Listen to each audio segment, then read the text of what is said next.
we go to the processing plant. We go not field. We do our own in the processing plant in the factory. So that's about that. Now, so I want us to contribute now. There are things that the do's and the don'ts. So we will have like 5 don'ts. I would want us to say it ourselves. In this class, what are the things we don't do? What are the things we should not do? I want to hear from us. That would help us to learn the best way possible. That would help us to, one of the don'ts is what I'm hearing. The sound of phone. Please put all your phones in silence. I'll do that with my phone too. Yes. No, you can put it in vibration. So when it vibrates, you will know. But so that the sound will not distract us. I'll put my own in vibration.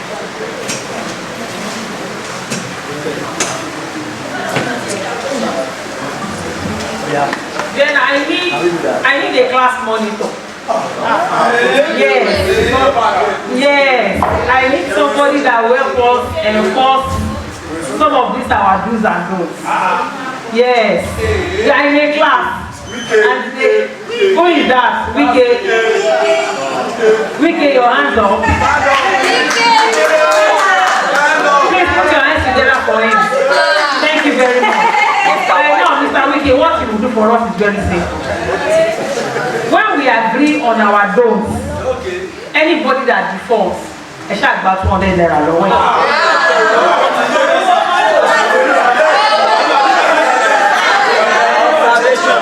Can we calm down? In that case, make sure you don't default on the don'ts. If your phone rings, it will collect 200 naira. Are we agreeing on that?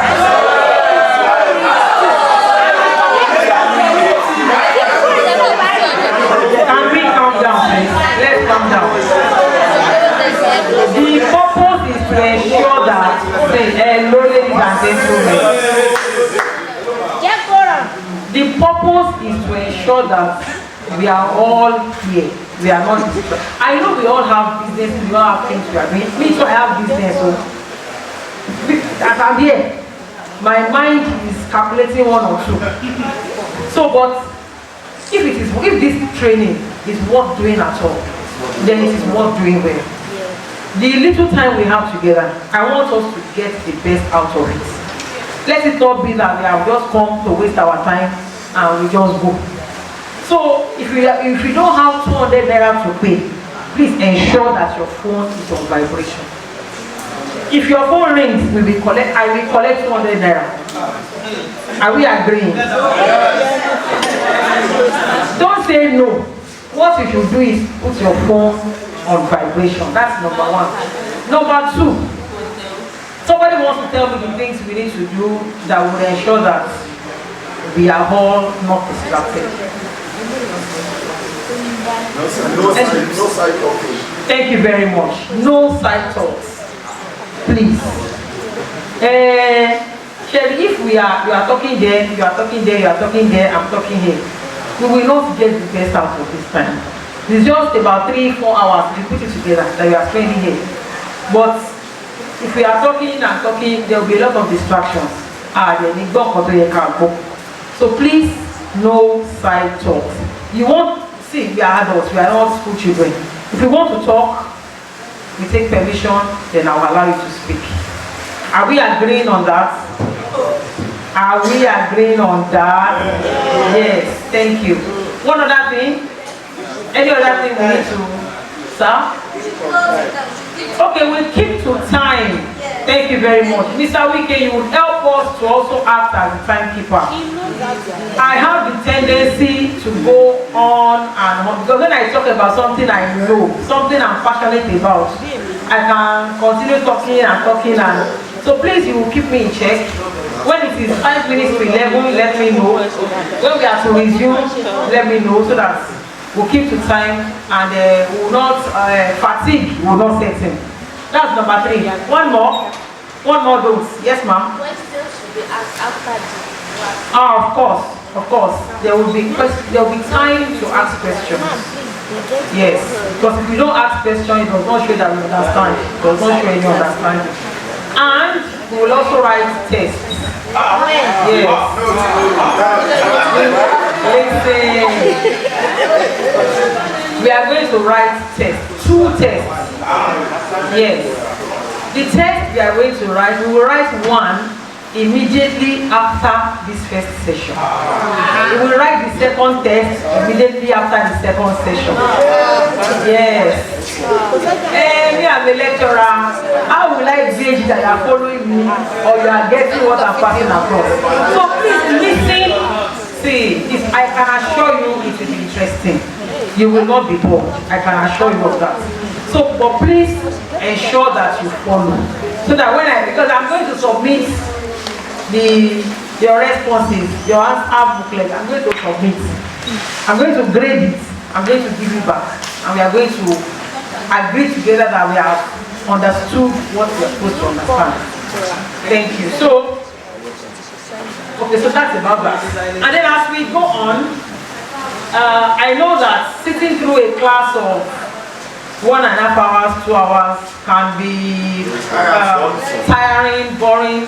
So within the lectures, as I gauge our participation, there will be energizers, what I call energizers. So we will stand up, we will move around, we will do some little, yes, all of us will do it. I can assure you it will be interesting. All right, so let's begin. We have agreed that there will not be side talks. So please let us concentrate. Yes, please. I have a suggestion. Yes, sir. Because during the lecture, there are certain things that fall asleep. Nobody will fall asleep in my class. Okay. That is what I mean by energizer. And also, there are certain. Nobody's supposed to be. And also, there are certain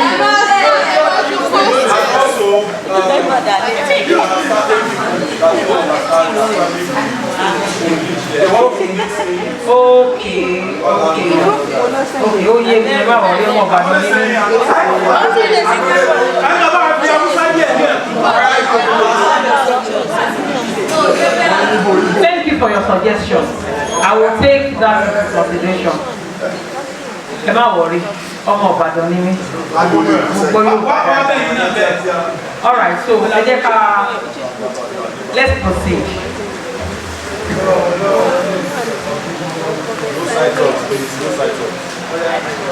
And please, if you want to ask questions or you want to contribute, please just raise your hand. I will call you. Let us have it as a class. Thank you.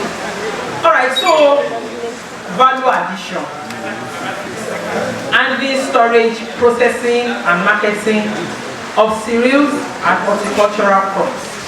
As I've said, my name is Folashade Adeboyejo, and Mrs. Odofin of Product Development Program. We are together in this training. We developed this training material together. Then I want to ask, have you been given the training manual? No.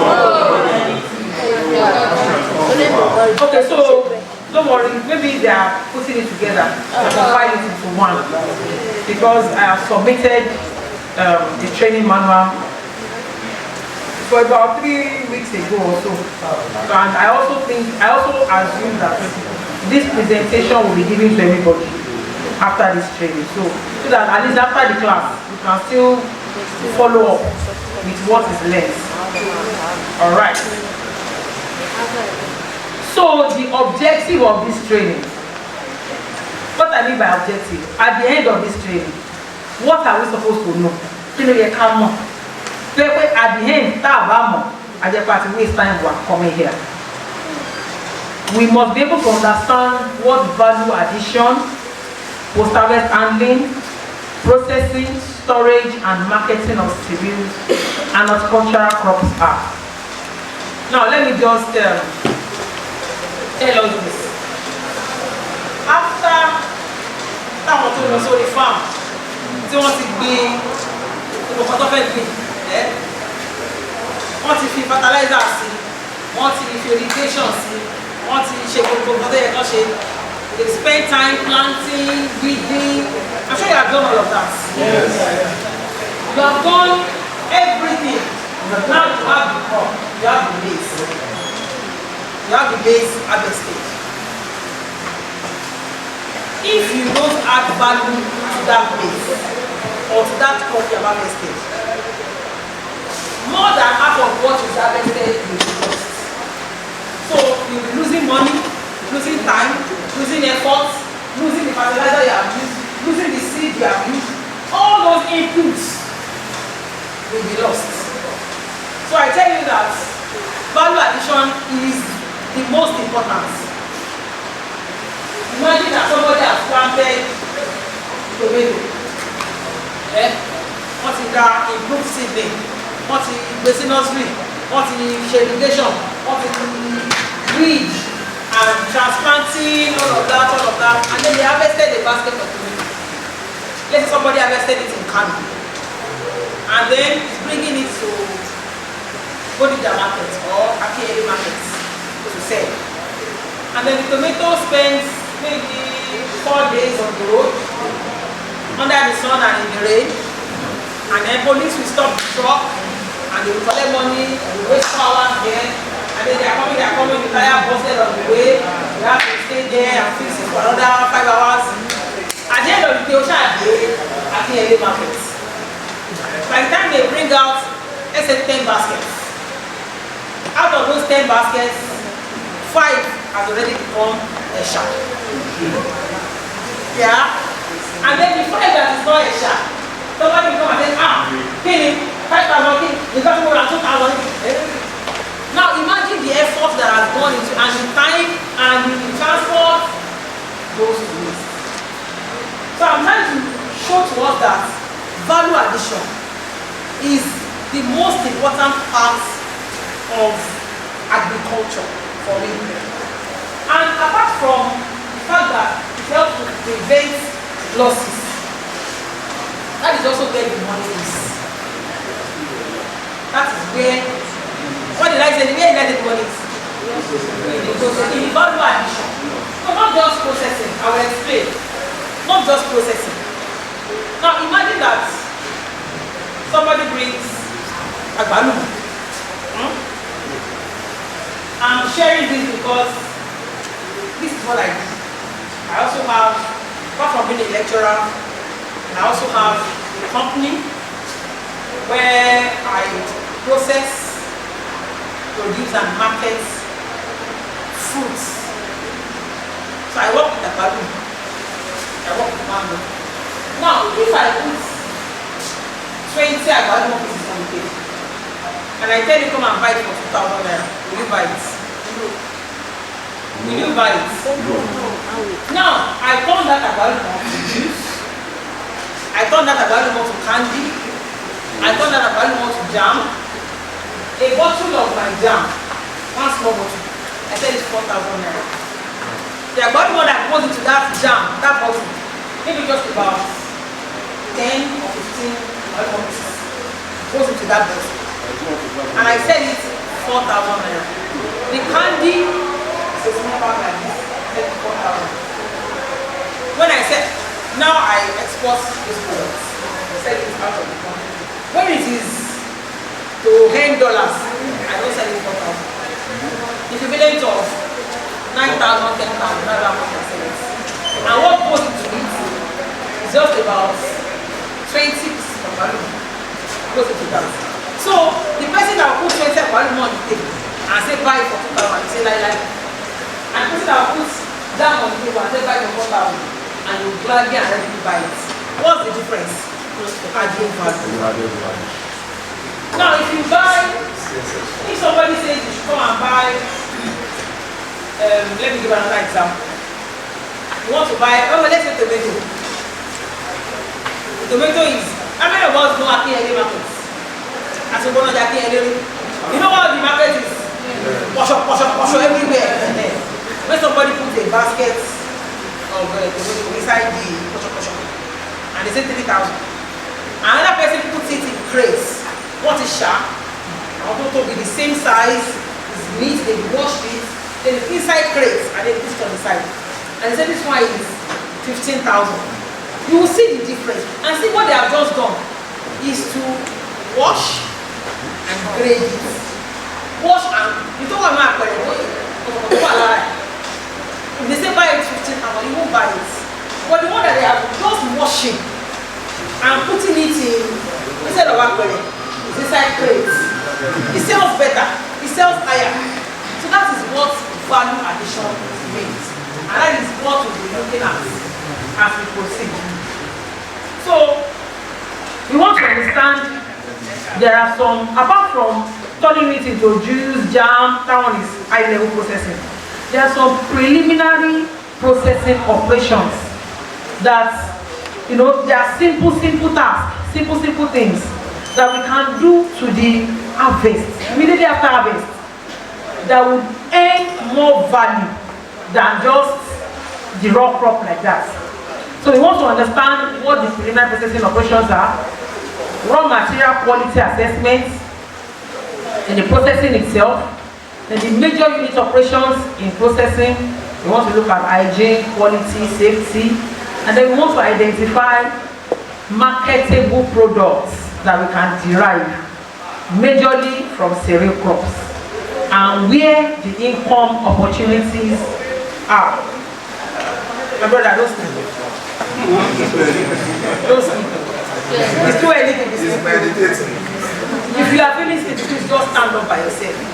Walk around and come back and sit down. Somebody is raising hand. Okay, I thought somebody was raising hand. Alright, let's proceed. Now, cereal crops. How important are cereal crops? Of course, we know that. How many of us are eating rice this morning?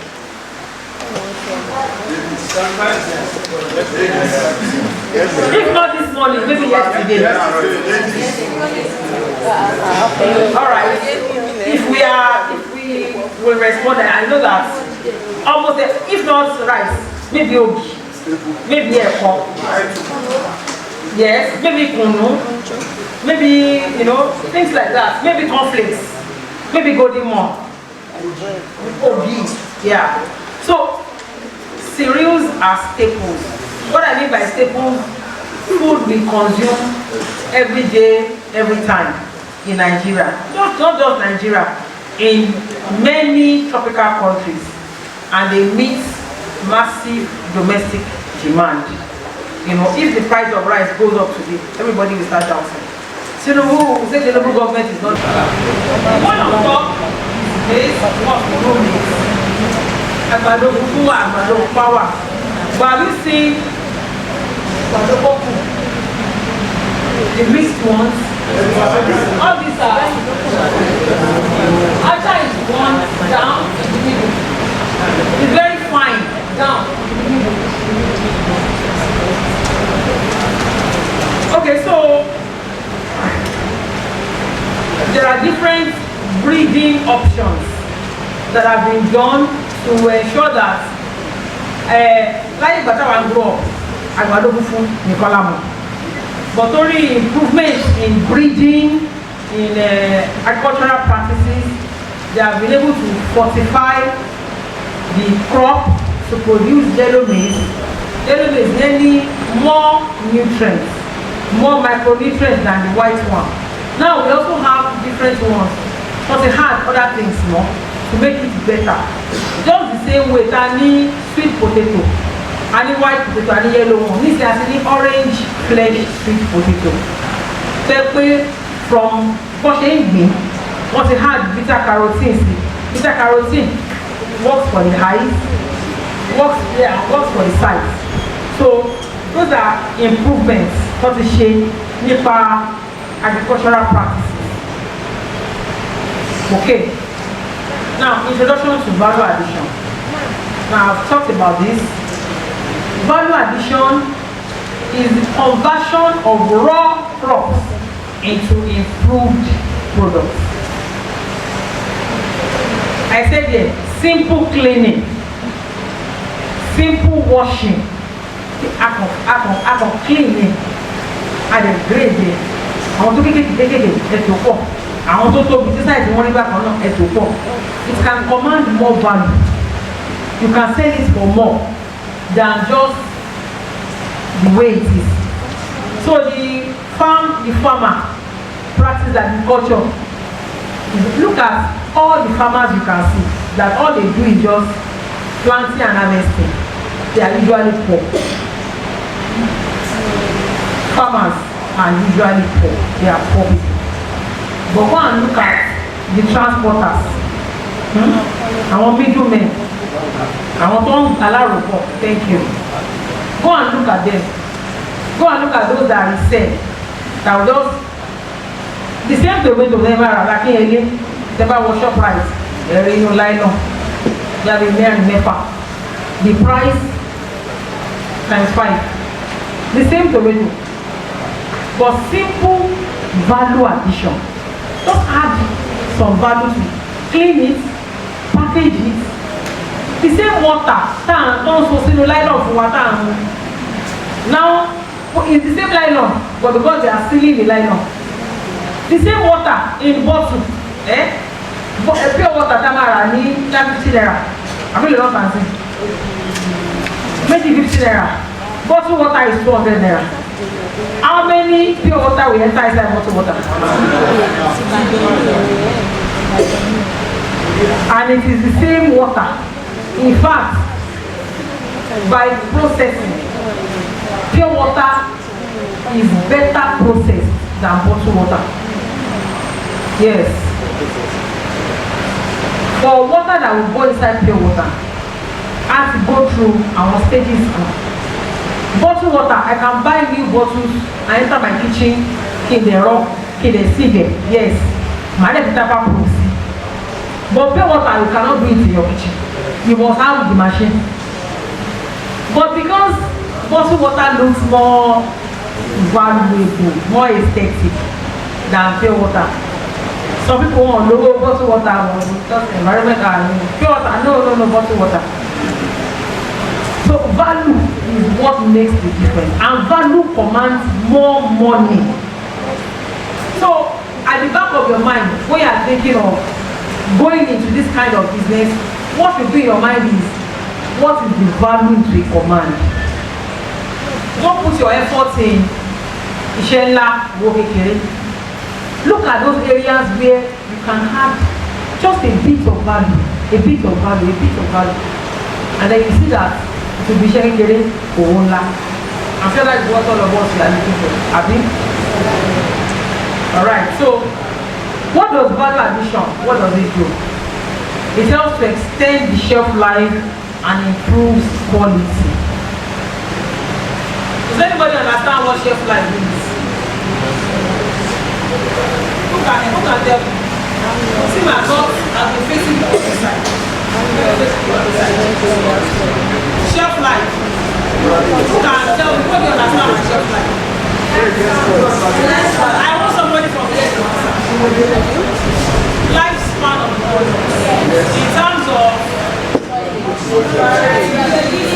Okay, let me ask you one question. In terms of what we are teaching, for something that many of us think we do. When you buy something from the market, let's say they are in milk at the dollar, you will see some date markers on it. Some will say expiry dates. Some will say best before. Some will say use by dates. What's the difference? What does it mean? Shelf life, expiry dates, and best before dates. Who knows the difference? Who can explain what each one of them is? Anybody? Okay.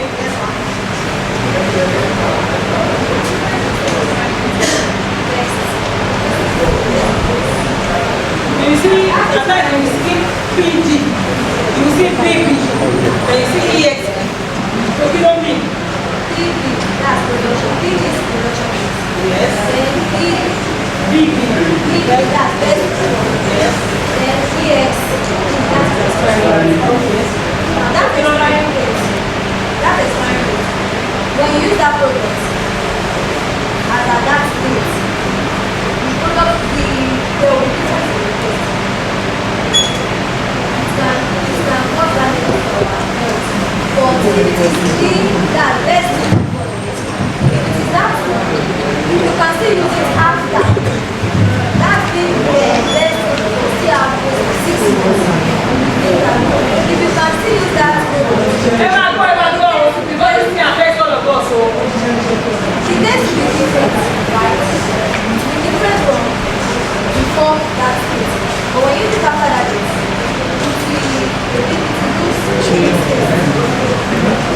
Okay, thank you. You have an idea. You are not denying, but technically you are right. Now the thing is this. Okay, sir. Please let's listen. This is for all our education. I've had cases of children that took expired products. My cousin's son, before he died, the 1-year-old boy, the mom gave him expired products. So please let's learn.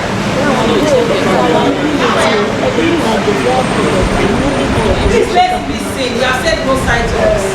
Let's listen.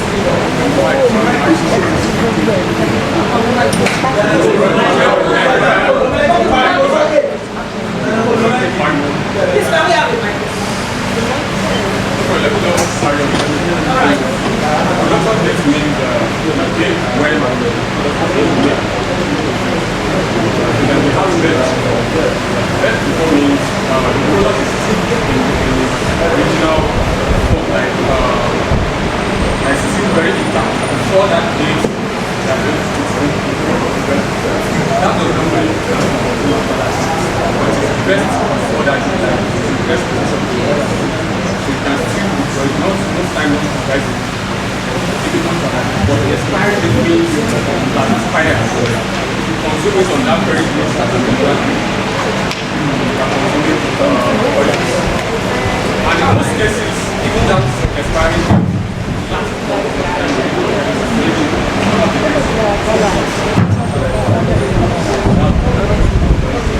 Thank you very much. You are like 80% correct. Now, so let me explain to us all this. There are different date markings on different types of things. Now, when you see PD, as he said and as she said, dirty products go on produce. So, you don't produce it, don't have to factory that day. Only one warehouse for another 2 months. But PD means the day food enters inside the package. PD. Now when you see BB, best before, what it means, very correct in that, is that the manufacturer of equipment, before this day, I can guarantee you that what I put in it is what you are getting. You know, usually food products we have nutritional information. No matter protein, vitamin, they buy. Most food products we have. So the manufacturer and software say, if you eat these products before this date, all the things I said are inside. They are inside. It's intact. That means the best quality is before this date. What it means is that after that date, the quality can mean different things. Quality can be color. Quality can be taste. Quality can be, may not even change color, may not change taste. But there are some food nutrients that when you store them, they start to reduce, like vitamin C. And when they are exposed to maybe sun, they start to degrade. So it may mean just a reduction in quality. When you see BB, usually depending on the type of food products, it's a product that is stable, like Indomie, spaghetti, those ones are dry materials. and the package is not broken, you can still take it 6 months after. Now, there are some food products, sensitive food products that they don't put BB, they put EXP. Usually you have products that are liquid-based products like milk, liquid milk, like wine, like soft drinks and things like that. And also food like baby food or food that are meant for maybe the elderly. There's this milk called Compound. Those kind of products you will not see people. You see yes. Because I said BB means quality and but EXP means that in safety, I cannot guarantee safety. If you need it at your own risk. You know, even by me, I want to what's my I don't want to go. I should buy it. But food is EXP is very big. In fact, outside the company, they don't use EXP, they use buy. They use buy. Instead of use buy things. Means that after this day, don't use it, don't eat it, don't touch it, because the risk of poison, contamination, toxicity is very high. So it's not about quality alone, it's about safety. It means it's not safe to eat such products. How would I make that? Yes. This one is out of the curriculum. Yes. We have some plant food, like all these grain beans and so on. Rice beans and other sugar. Now, it is to consider you see the manufacturer what is telling you that after this day you are on your own. Whatever you do, when you open it, look at it first. When the risk, you think you can eat it. But if you eat it before the day and it gives you problem, you can sue. But if it's after the day, you are on your own. You are on your own. You eat it, you are on your own. So, especially our children, let's educate them. My children, whenever they eat anything, even if it's sweet, what they will start looking for is where it's bad, where it's sweet. They have trained them to look out for those kind of things because many people eat things that have our consequences. And you see, our bodies are just like cars. Our bodies are like cars. You know, car, what do you tell you about it? What do you see petrol about it? What do you tell about focus? Tell about focus, you tell anything on your machine. When you have kidney problem, liver problem, and liver problem, it is the knocking, you have put what you want inside. It is the knocking of the body. So, it is good to educate ourselves and our children to be able to look out for these things. Now we have gone out of course, let's come back. Okay, what brought us there is shelf life and improving quality. So you can extend, usually when I have mango, after maybe 3, 4, 5 days, 1 week, mango will spoil. But if I turn that mango to mango juice, to mango jam, mango juice can stay 2 months, mango jam can stay 1 year. In fact, there are one product I tell you that I do. I have that black number for those products. My agbalumo can do the expiry date, the shelf life in 1 year. But you know that agbalumo itself cannot stay 5 days. So you extend shelf life and you improve quality by adding value to this product. So you also increase the market value and the income. I've explained that. Jam from fruits, flour from grapes. If you have just agbado, you want to sell it, it's cheaper than you selling the ones that you have shelled. The ones that you have shelled is cheaper than you selling maize flour. You know, companies that use maize flour as raw material, it commands a very high price. You know, so adding those areas you can look at, apart from just the planting, so many people have been planting and it is wasting. The data shows that for cereal crops or for root and tuber crops, post-harvest loss is as high as 30%. For horticultural crops, fruits and vegetables, post-harvest loss is as high as 60%. It means all the tomatoes, fruits, vegetables grown in Nigeria, more than half of it goes to waste. You just need to go to Ode markets or Bodija or Akiele. You will see the heaps and baskets of things that they will still throw away because of the budget. So, but if just a part of this value is added to it, it is improved in one way or the other, they will have a lot of reduction in this post-harvest loss, and then we can make more money. Okay, so new markets. I can tell you that my company is the first to produce processed products from agbalumo in Nigeria. And if it is in Nigeria, it is worldwide. Now let me tell you one small story. I started working on agbalumo in 2009.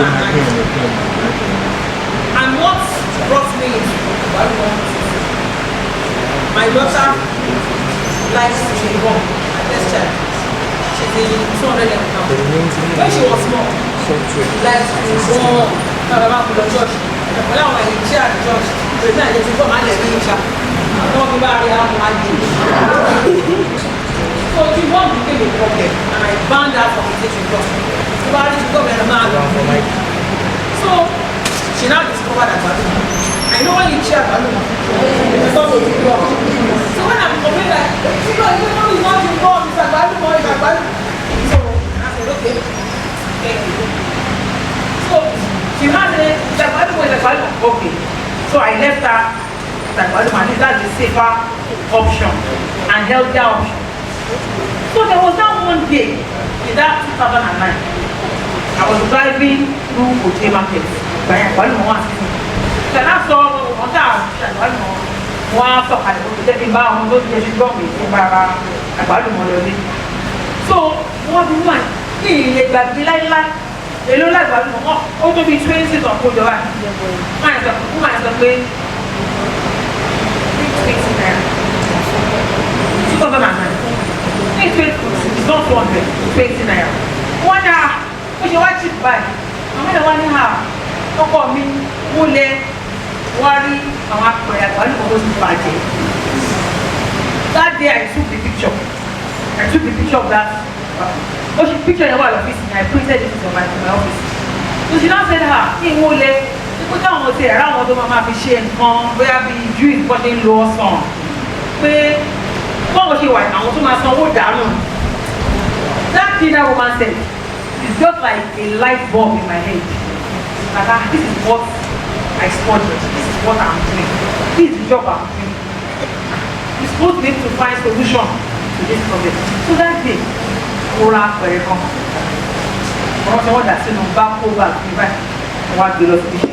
that time I was working with FIRO in Lagos, Federal Institute of Industrial Research, also a research institute. So what do you see FIRO when I was working in Lagos? Why this makes me and I want to see where what we can do, what can we do. So we just started producing different things. That was where this business started from. And now I have 7 different products from agbalumo. I have a patent on agbalumo products in Nigeria. So anybody that wants to do anything agbalumo products, come to me, my patent. And apart from that, I have so currently I have a PhD student to produce commercial chewing gum from agbalumo. She should defend her PhD very soon. Producing chewing gum. You see how the chain began from a problem to solution. Another solution bringing money. I told you that after that strike, maybe it's not a salary. Because if you are providing solution, see, before you start any business, first of all, look for problems. Problems that people have. Look for where the problems are. When you solve, especially when that problem affects a lot of people. When you are able to solve that problem with knowledge, then money will run after you. Imagine the person that did pound yam, or that did the machine that can pound yam. It was because women were struggling. You pound yam, sweat. Somebody provided that solution. Now, I'm not sure anybody found with water and best friend anymore. Yeah, I know the men, my God. I know the men say it must be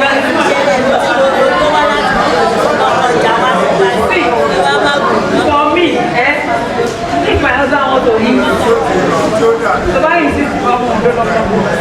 So what's the way? So much why? I say, I will follow. I will follow. But yeah, the one that was on. Now there are machines. See, and my bomb. They did say down powder. Small, you know. About the person. I let them not say whatever because they on that. For you, 10 seconds. So the project is going to do like this, as it do. So she sweats is doing. So my point is, when you provide solution to problems, money will automatically follow. Okay? Let's move on. That's slow.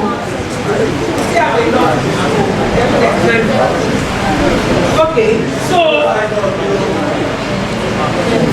Mr. Wike, hello, let's sit down. Wọ́n sọ̀rọ̀ bẹ́ẹ̀.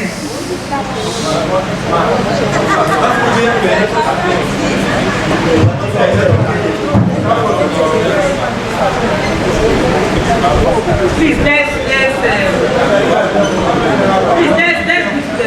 together. We need to move a bit faster so that because we still have a whole lot. Okay, so what brought us to that point was that we can create new markets. Now, I saw problem with Akalu. I've had people call me.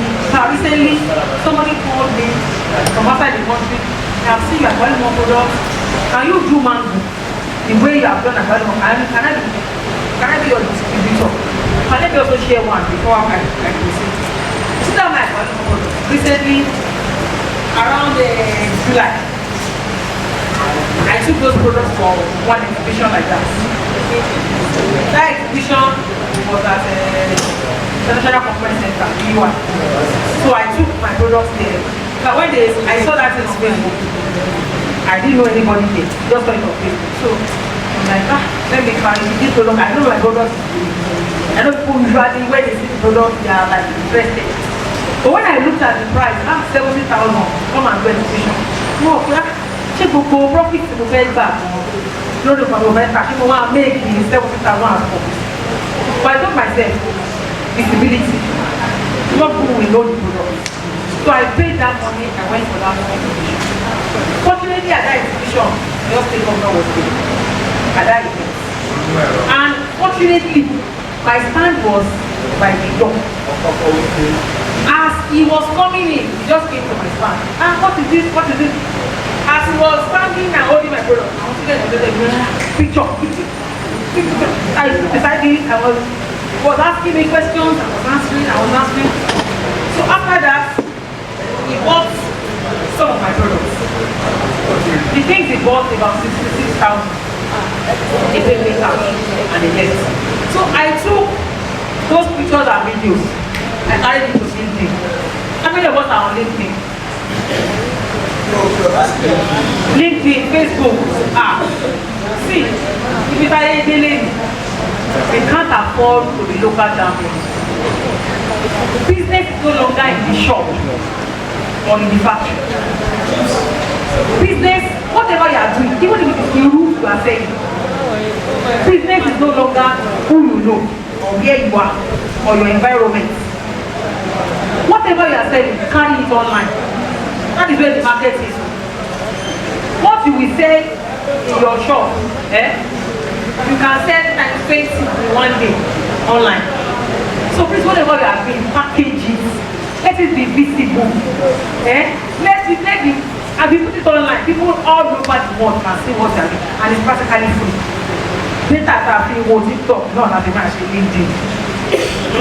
For the company, so long as they can operate the phone, you can do these things. They are easy. Even if what you are doing is you are selling food, put it, package it, put it online. Be putting content maybe once a week. This is what I have done this week. This is what I have produced this week. You are supplying somebody. Before you go and do the supply, snap it. Put it online. I'm supplying this person this week. I'm doing this for this person this week. Somebody will see and say, only the observation can come back. Anyway. So I put those videos and stuff. I put it on LinkedIn. I put it on Facebook. And you know what I did? I tagged the governor. I tagged the more. You just search it online. I don't know any one of them personally. I just tag the commissioner, tag everybody. And 2 weeks after, I received a WhatsApp message. And the person said, I hope you are gaining something. See, serial processing, we will go through it. We have time. But what I want to achieve is to challenge you, to motivate you, to, at least from my own little experience, to where you can put in your efforts that it will yield, to things you can practically do that will help your business. Okay, so I got that message about 2 weeks after. And the person said, they sent visa application form, they sent all those things to my WhatsApp. They said, hey, you have been filled the form and bring it to the Ministry of and Secretariat. I'm like, how about you? But you must have been able to send visa form. So that day I was in practice in church. I was just showing my friend and go about come out. So later, I just said, let me call this number. I don't know who the person is. So I called the number. I said, please, I see this person. Who is this? Then I so. I is to the commissioner for that I have been nominated by your state government to represent for your state at an international trade fair in Algeria, and you print the form and pray for Monday. Okay? It's looking like a form. So I filled the form, I went there on Monday. And they were like, madam, we are not you. And they've already selected those that are going for that conference so that the government will sponsor. That Commissioner, governor gives them instruction that this person met at one exhibition and she must put the person. I have to drop somebody and put my name.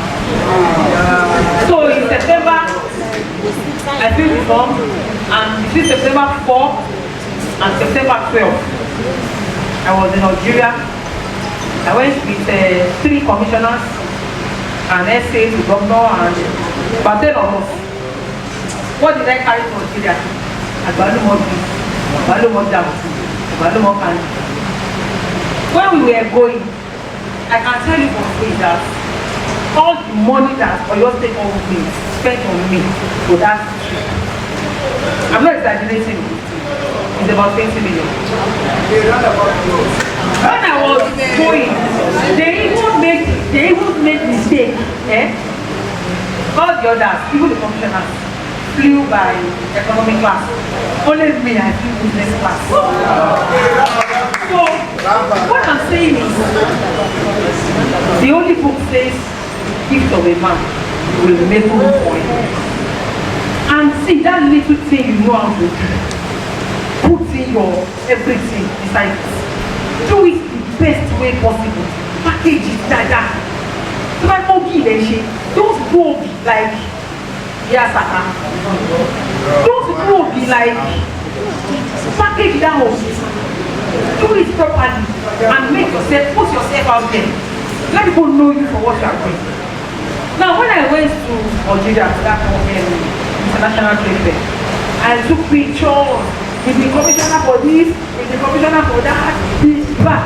at the point, the commissioner for trade and investment was marketing my product to somebody. Somebody came, and what's this? I just quickly carried my phone. I was doing video. I've gone back to LinkedIn. The commissioner for marketing my product. From there, I have received. Now, people have ordered for, I don't know what is this amount of stock for the year.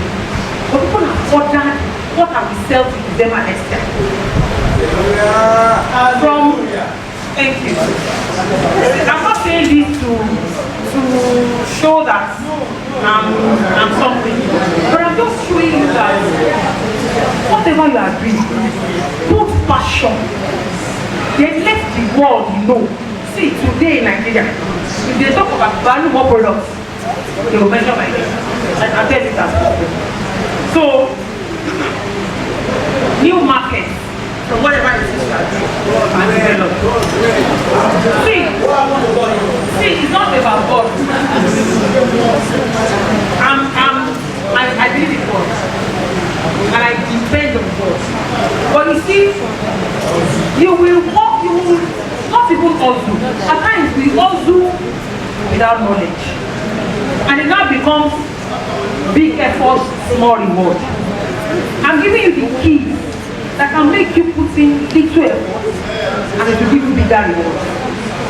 One of the keys is be visible. Don't stay in your corner. Even if what you are doing is whatever it is you are doing, it does not matter what. Package it well, put it online. Package it well, put it online. Let the world know you for what you are doing. People will call you, calls will come. And as you walk around with little things you are doing, you're putting it there. Little things you are doing, you're putting it there. Now don't just go on Instagram and TikTok and Snapchat.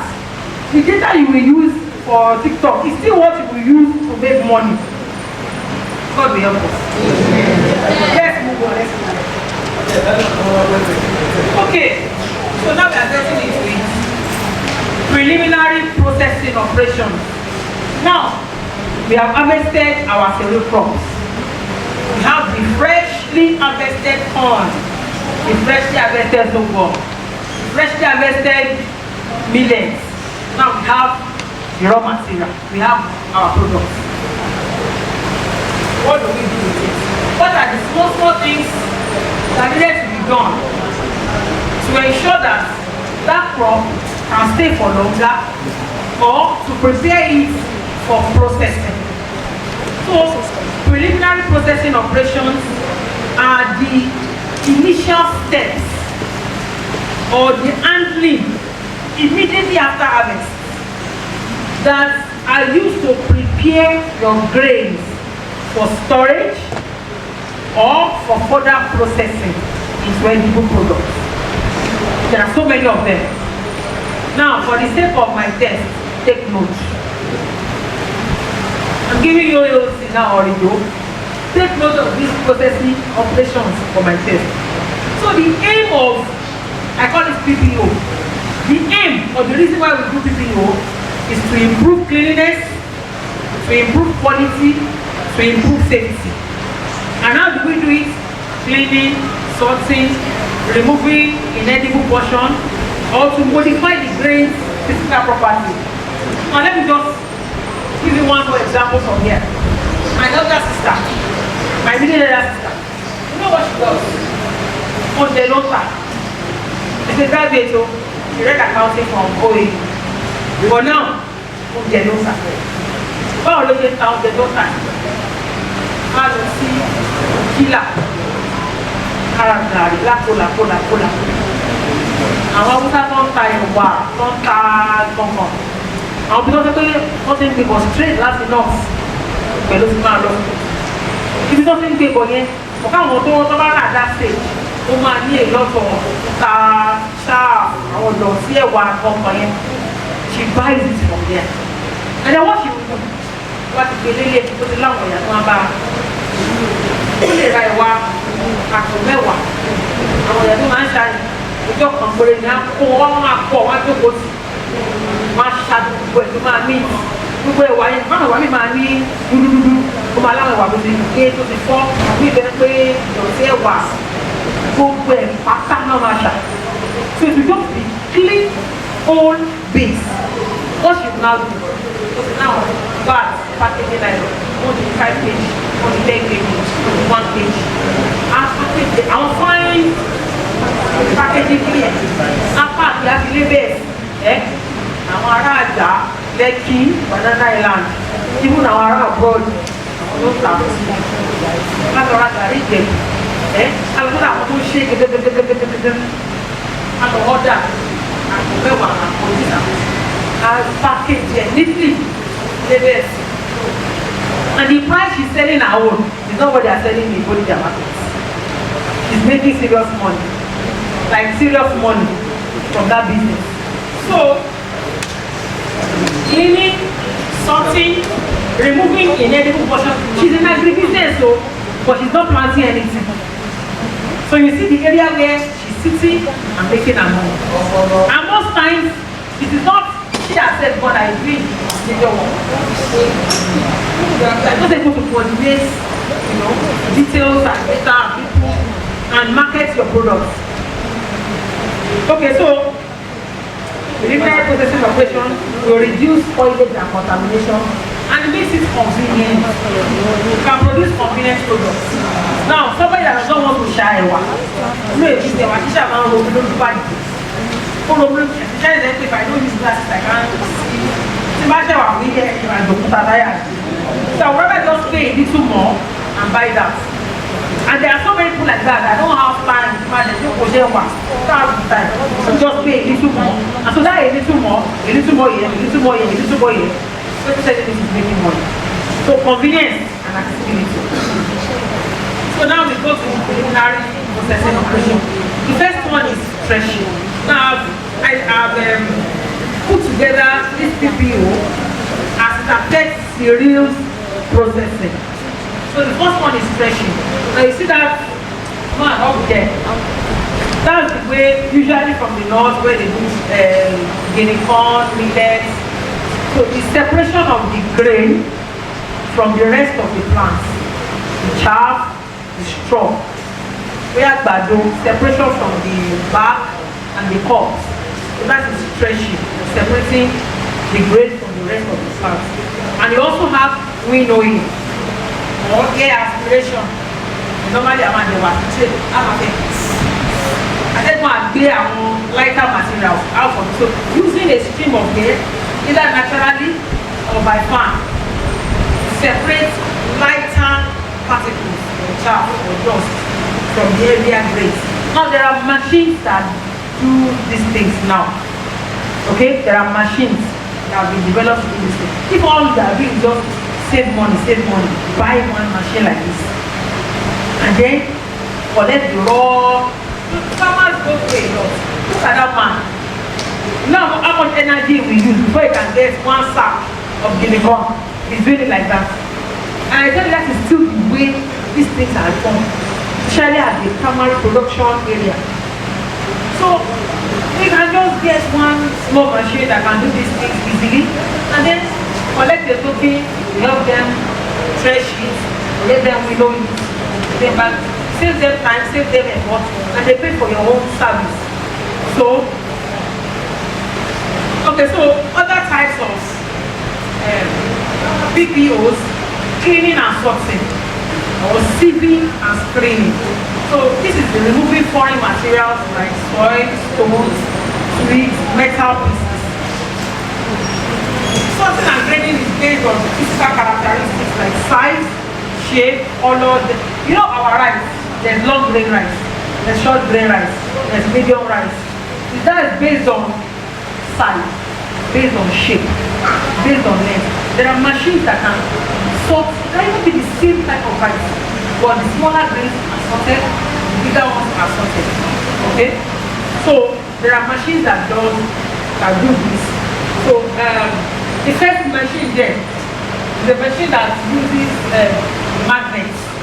So if your cereals or your grains are passing through this machine, anything metal to be removed. And then you have different other machines that can be used to screen and sort these materials. So the next one is drying. Now this is the most critical of the PPOs for safe storage of cereals. Moisture content, iye omi tó bá wà nínú àwọn grains wa, is the most important factor for quality and for price and for safe storage of your grains. Ṣé bá ra àgbàdo tútù àti àgbàdo gbígbẹ? Ṣé ọ̀gẹ́ price wọ́n yàtọ̀? Ṣé bá ra àgbàdo tútù bí omi 45% naira mọ́? But by the time you dry it, the weight comes down. Okay? Like listen, onion, go to market to buy an the price is like that for the same size. So because usually when these grains are sold, they are sold based on dry weight. And also for safe storage, if the moisture content is more than 15%, and if you want to work, push it to 15%, then it's spoiling easily.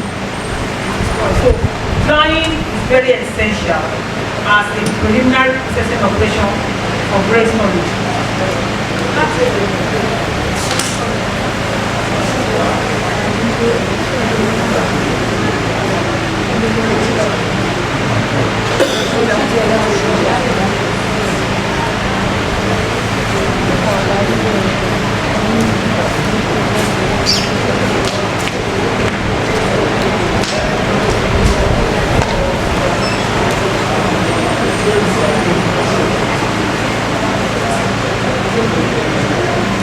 So, I wanted to show us, I have a machine, a small paper machine, don't put on the table like this.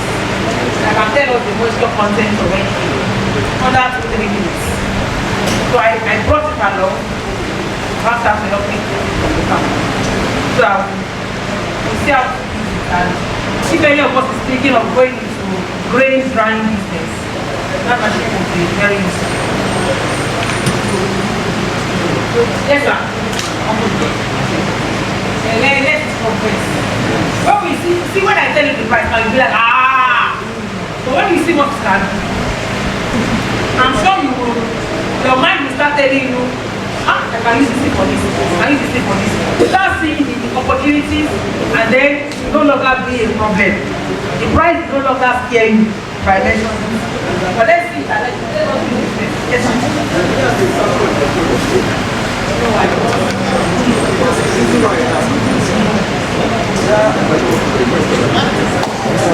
Please, let's listen. Right in front of the right.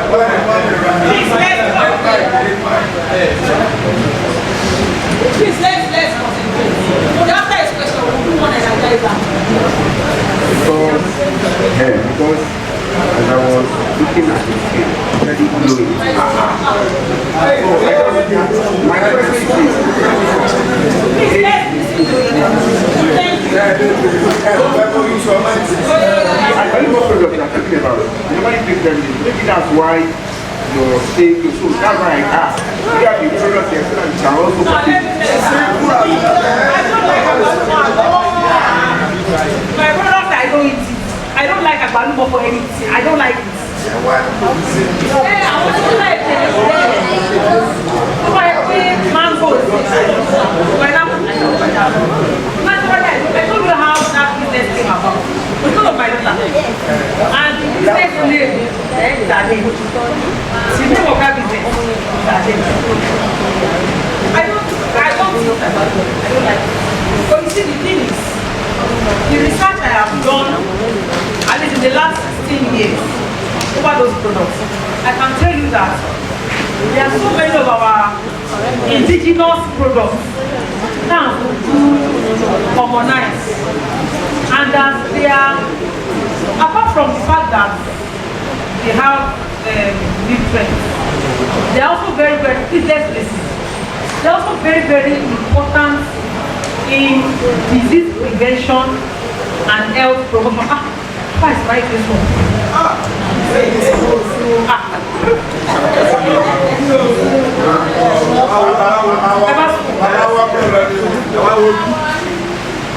See, if they say maybe I am only cat only take fruit to vitamin C.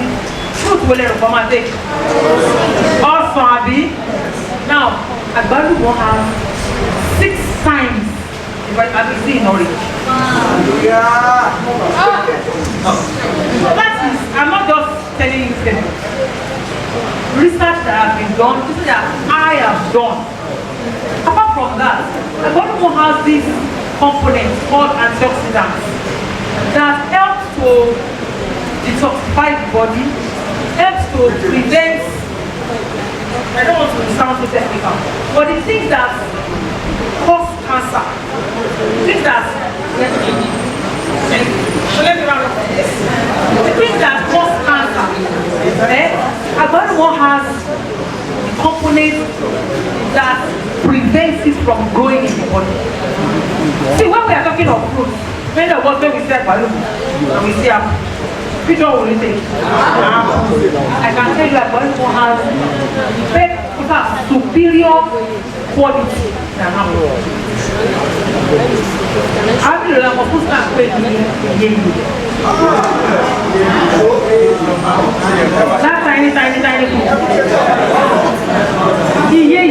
Is even better than Agbalumo. I will meet you by 7 o'clock.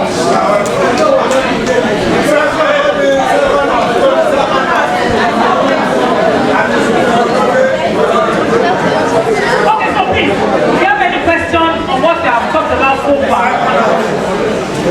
Okay, we'll continue later. So we meet by 7 o'clock. Thank you.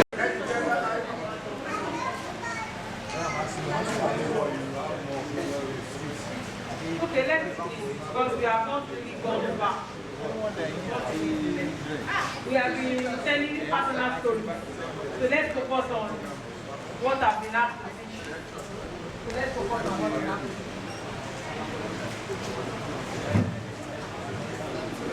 Okay, so we started talking about preliminary processing operations. The initial processing step that can help either add value to the crop or prepare them for further processing. So we have looked at threshing, we have looked at winnowing, we have looked at cleaning and sorting, sieving and screening, and then we have talked about drying. And I told you that the safe moisture content, if your grains have moisture content above 15%, it will not store, it will not leak. If you start growing mold, it's spoiled. So it's a critical point that you must always ensure. Now, there is something you can do, there is an opportunity in that area that we can look at. Okay, I will share the experience of one of my students who was served in Nasarawa State. So, about 5 years ago, we was in Nasarawa to go and serve. So, when he got there, and the service ended, the boy refused to come home. So one day I was talking with him and I said, man, I'm not coming back to Southwest because the guy is from Lagos. So I said, what is he doing there? Jori shares there, Jori come. You know, he said he found out that foodstuffs were cheap in Nasarawa. He said he found out that grains, they grow a lot of maize, granite, egusi, even pepper, you know, so many of these, benisi, millet, they grow those things a lot in those places. And he said he found out that when they are in season, they're actually very, very cheap. Just very, very cheap. So he said he observed that some people, they will just buy those things, spread them in the sun, they have a whole living off. So they spread it in the sun, they dry it, they bag it, and they keep it. So about the one time to see, our see east, our southwest. So he said he looked at it and he saw a market opportunity there. So what the guy did, to go allow here to say.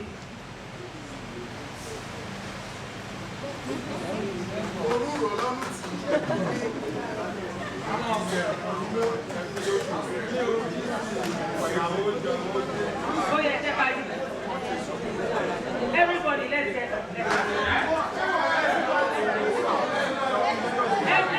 everybody, let's stand up.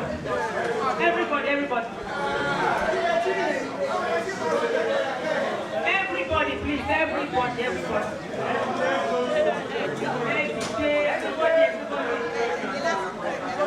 Madam,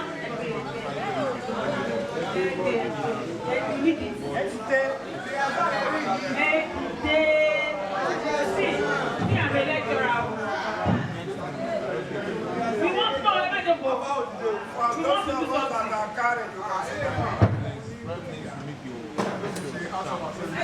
Brand names always supporting. Everybody, madam, everybody wants to get cross. All of us. We are fight. Okay, you know what we will do?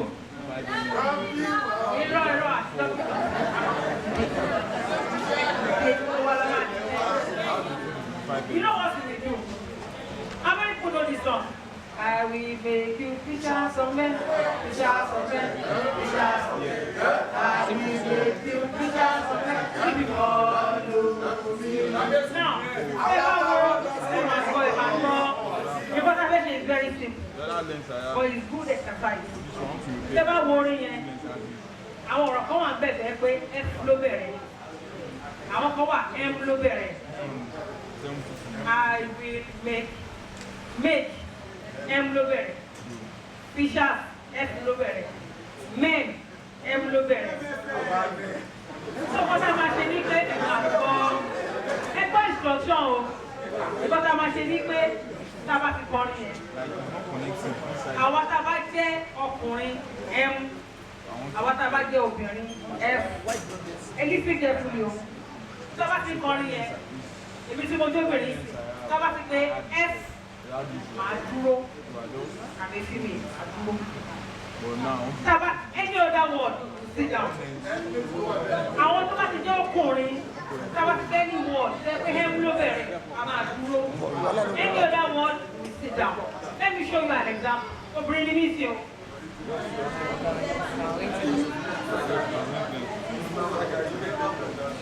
I will make you fishers of men, fishers of men, fishers of men. I will make you fishers of men if you follow me.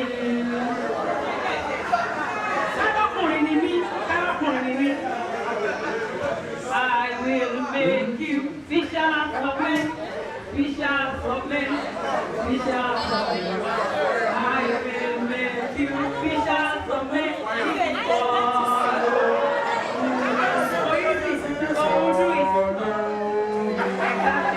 If you follow me, I will make you fishers of men if you follow. Are we ready? Sit down, my friend. It's good for us. Yes, ma'am. She's able to keep doing every day.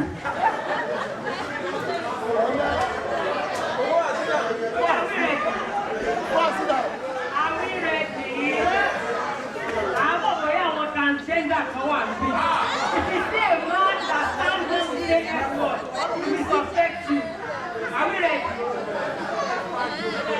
I don't want to you.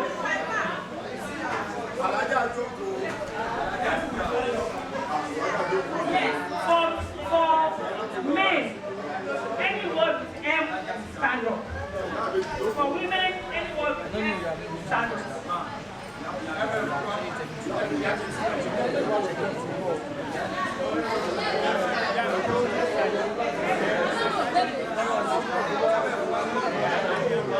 Are we ready? Are we ready? I don't have money and you. 1, 2, 3, go. I will make you fishers of men.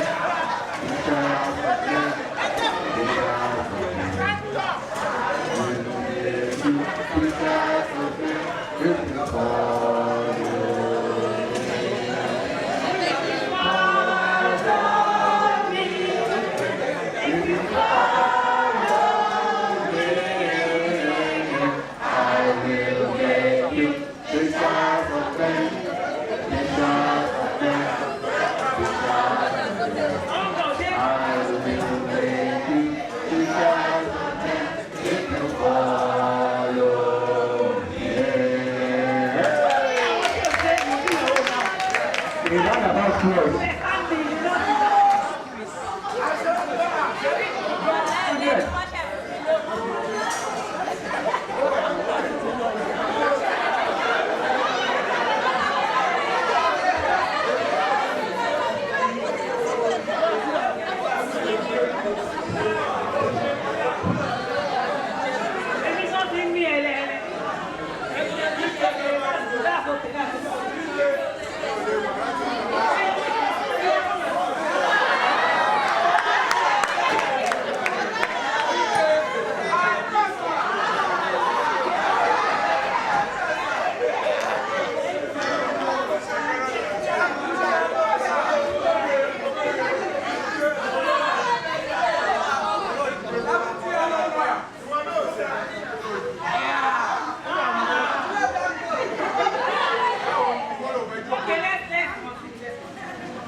Okay.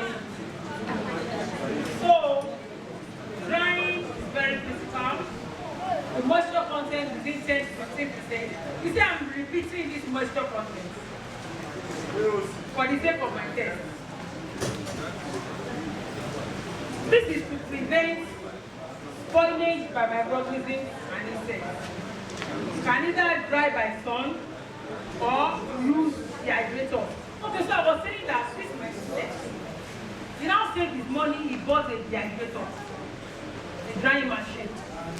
So when these things are in season, if we buy bulk, if we bag those things, after buying it, we dry, we bag and store them. We put the more season in Padoma Daddy, put the more season in granite, put the more season in Benin, put the more season in locust beans, put the more season in Huanta. I bought over me around stamp, I want to just take it. I bought 25,000 naira worth. And it is one full sack of dried pepper. Mora Congo come of that at just I bought it 13,000 naira. But I bought a full sack, 25,000. Yes. That is business opportunity. So he would buy, he would dry, we buy it. But now he has a WhatsApp group. Now that group we are more than 600. He has people from the east, from Lagos, from all over. That he will be telling us which one is the season, what's the best time to buy what. So you send him money, you put his own service charge. So if you buy, help you to dry it. So you can either tell him to send it immediately to you, or you tell him to keep it for you. No matter you want, send it down. Last year I bought a visit from him. This year I bought pepper. And the guy said he's not coming down, he's not coming in. He's not looking for a job. Now I'm telling you that on that he's making more than 500K a month. Yes. So opportunities like that, they come and look out for. What can we do? What can we not do? What can we? Where can we optimize? We buy in season, we sell when it's not in season. These are the kind of things we should start looking out for. So drying is one major area that we can optimize. Okay, so calling or the skin is also one of such PPOs. Okay, in Bodija market, don't go this and that, don't go soya beans, don't go original. But I have there is this company in some water in Lagos that the major work they do is deoling. Deoling, your skin. And you know from deoling, when you go to Bodija market, I don't go to Papa. And you might go to the Iwa, Papa, you go to the Iwa. Because I want to show that genre. I want to show the genre. You know, even if you go there and you want to collect your new agbado, they will tell it to you. Your own. I'm talking from experience, so I've done it before and they refuse to give me. They say I will pay to collect it. So that's another area. Just investing in simple machines can do the trick. So you also have soaking, rinsing, conditioning, or tempering. You use this for different crops, different areas. Simply, afẹ́ṣe àgbàdo and soaking. Soaking yes, kí la fẹ́ be achieve. Number one, fermentation. So need that sourness lẹ́nu. A máa sọ pé yìí kò wá o. Omi ò yẹ gan òní kan. So it's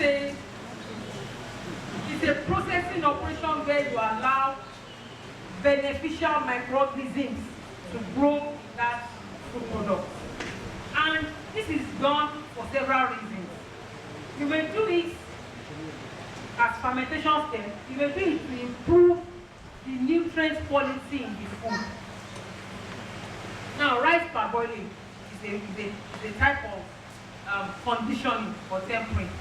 There's something we call nixtamalization. Nixtamalization is a very simple traditional process that basically in the north they use to improve the nutrient content of maize, especially the one they use for baby food. Normally, at the shagbado, so that only one nutrition. But in the north, they do nixtamalization. What does it mean? They soak their maize in solution of carbonate solution, calcium carbonate. It's a food grade material. So the big batter dissolve in your smoke, but there's something called calcium carbonate. They soak it in water, they soak the maize. And what it means that after they now bring it out and process it, that will have higher calcium content. It makes bones of children very strong. Yes, it improves the nutrient quality. So soaking or rinsing or conditioning can be done by adjusting moisture content. They can employ it they cannot get auto soaking. They can add chemical, they may not add chemical. For the simple one we are familiar with is soaking our before we make it in our corn, before we make it into oatmeal. Or soaking our millet, corn, before we do kunu. Now when we are going to do our practicals, we'll do kunu. We will do baby food from combination of some grains. It will be very interesting. So we'll do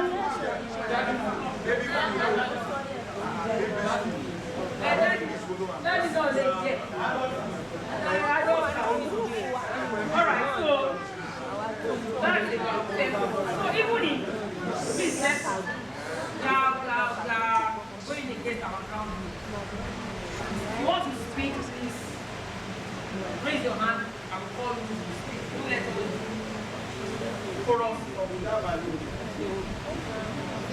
Okay. Another example of preliminary operations is milling or grinding. Size reduction. Recently, I invested in buying a milling machine. Yeah, for my business. Because usually when I do jam or juice, I have to grind the balloon. And usually when I go to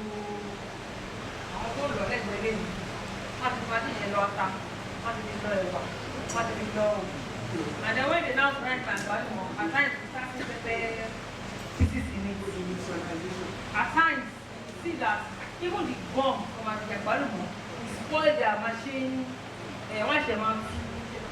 So I stopped using them. Then I invested in the milling machine. See now, when I have that milling machine, my head is doing overwork because I know that I can do so many, apart from my balloon, I can do so many other things with that milling machine. It's a big one. So my mind is already open to so many other things. I can add value to by just grinding. I can buy something, package, grind, package, and sell.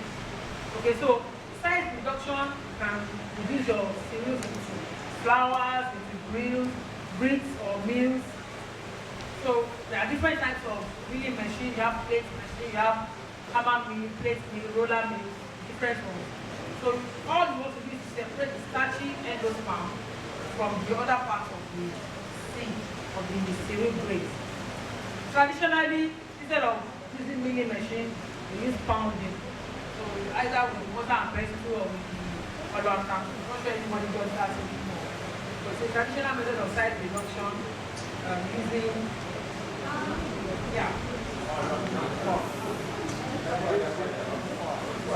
Oh, okay.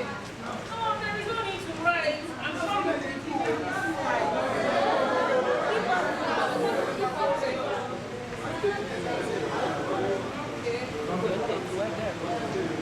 Okay. I'm holding on.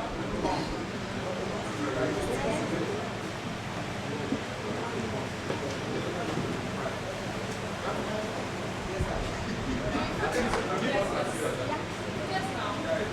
I have a manual, a training manual. So I can see the I've submitted. And this one there was a nice one. Wait, I want to you want? Give me. Give me material. So, well, I think they want to combine everything together. But I'm sure you get it. I'm sure you get it. Because we asked to submit. I'm sure you get it. Just yes, sir.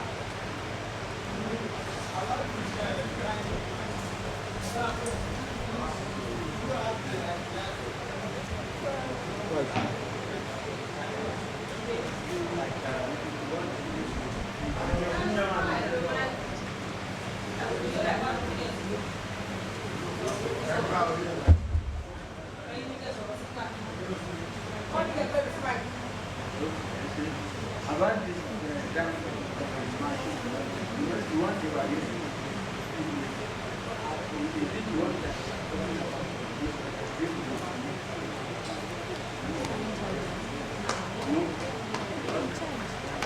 Louder, please.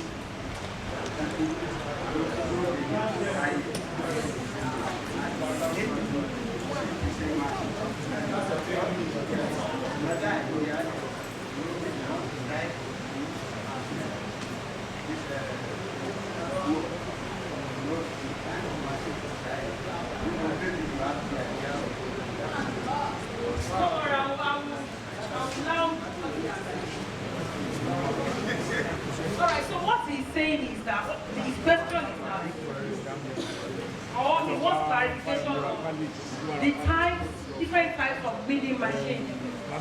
Of course, we know that from what I said here, there is hammer mill, there's roller mill, there's plate mill, there are different types of mills. Now, it depends on the type of material and the consistency of what you want at the end of the day. Like, there's a very coconut.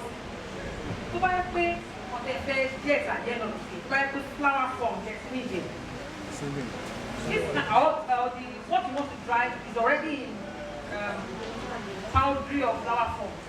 You can't use cabinet dryer. Like the dryer I use for my products now is a cabinet dryer. You only dry things that are in pieces. There are dryers that you got to take watery. Like you know flash dryers. I also shape on large scale. Because they write flower on large scale. They use flash dryer or spray dryer.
So if you look at the machine I placed up there, the grinding machine, you see that the bowl and the area that where the grinding takes place is stainless steel. And those ones are usually very, very expensive. Well,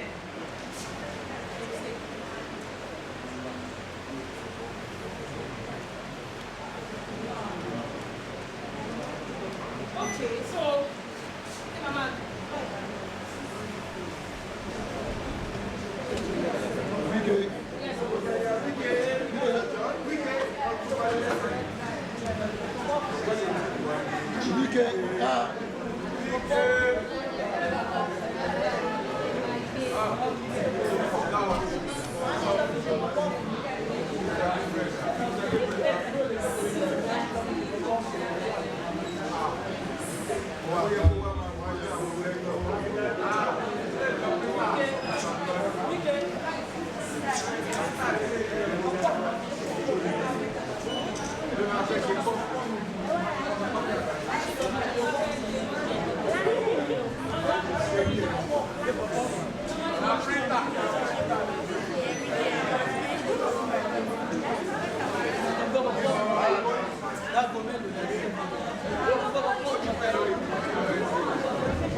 What I have up here is a moisture analyzer called rapid moisture analyzer.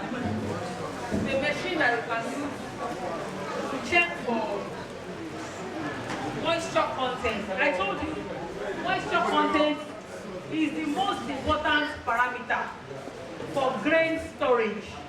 You want to store any grain, moisture is what you should look out for.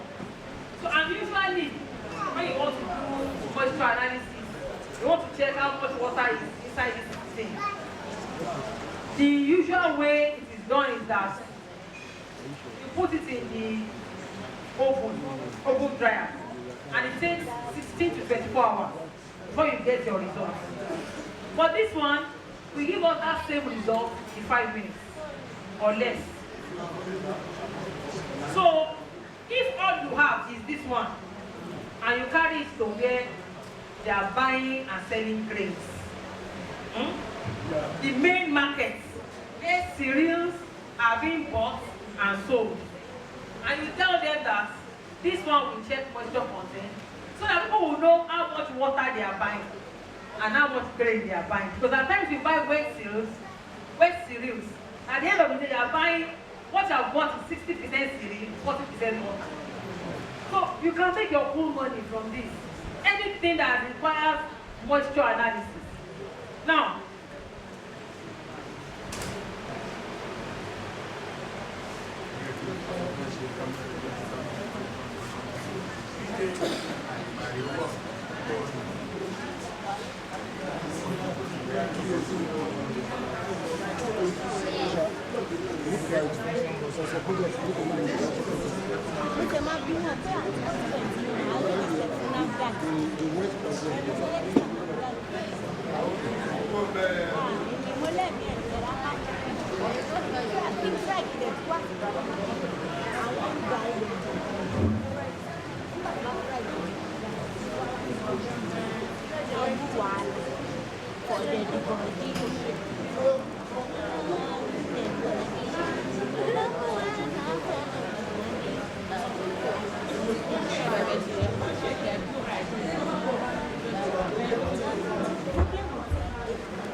So, I want to demonstrate to us.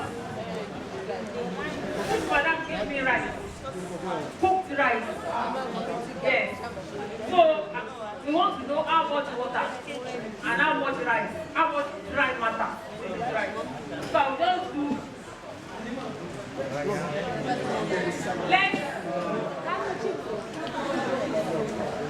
Now, let me pick the starting person. Where is that? Look at Everybody. Look at him here. There come. Come. Apa is my never. Present this guy.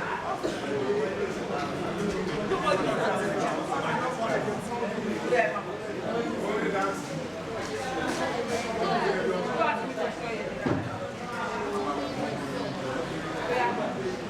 And then see that. So I want them to see.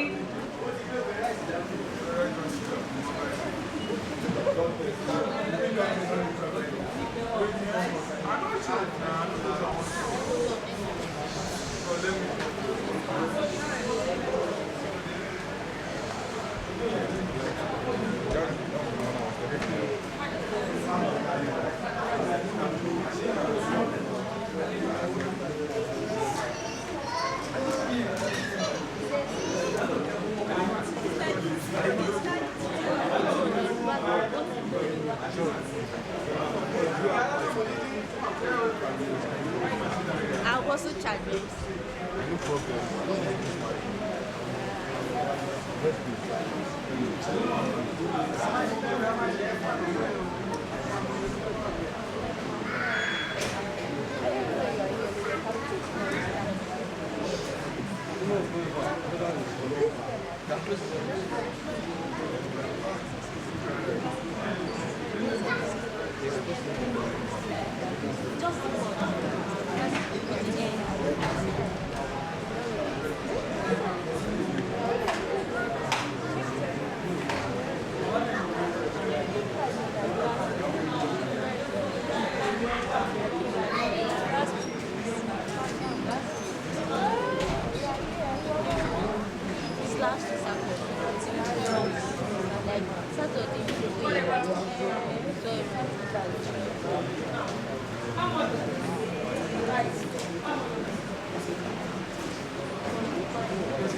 But let me just explain what it is. Can be coming one, come and look at it. So what is happening is that this machine, it takes a particular weight of what we want to dry. You can take as low as 3 grams. But what we took here is 25 grams of rice. But you know this rice is already cooked rice. So it's in already. So it has a lot of water. So we took 25 grams at 60 minutes. It's drying at 120 degrees.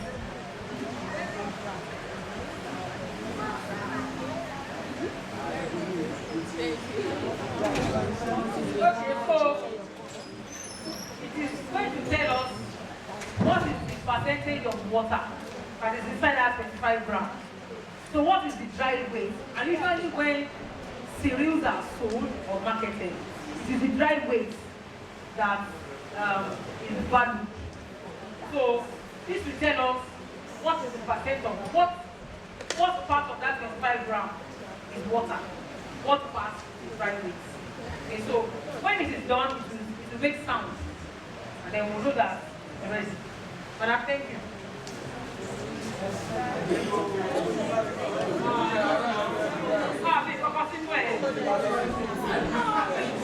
It goes to 25 grams. So let's go on. So I was saying that grinding machine, the part that the food goes to, have to be stainless steel. That is the condition for quality registration by that. So anything that doing the food contact surface must be stainless steel. Okay, so storage of cereals. I've said that the most important factor is to ensure that the grains are dry and they are kept cool, below 10 degrees. Now, the temperature of your fridge at home is between 5 and 8 degrees. If your fridge is working perfectly, it's between 5 and 8. For a fridge that is social rather than then your freezer, the temperature of your freezer starts from -4. So even usually at home, when you keep your beans at home, what I do in my house after picking the beans, add the nylons, waterproof, add the nylon like that. Then I put it in a container that I can lock, and I put it in the freezer. If your beans is there 2 years, survive event and it won't spoil. So usually for long-term grain storage, usually where they store grains in silos, in hermetic bags, for large-scale storage, you ensure that the grains are dry and that the temperature is well below 10 degrees, at least refrigeration temperature. So another problem is that of microtoxins. Here we have seen onions, onions, those black things, onion grow, the black things around it. I don't know what I'm doing. At times we buy tomato, I don't know white in the end. I'm not going to wash your shampoo there. I'm not going to there are those black things, those white things, they are mold growth, and mold growth, I don't want to use technical terms. Okay, so it's like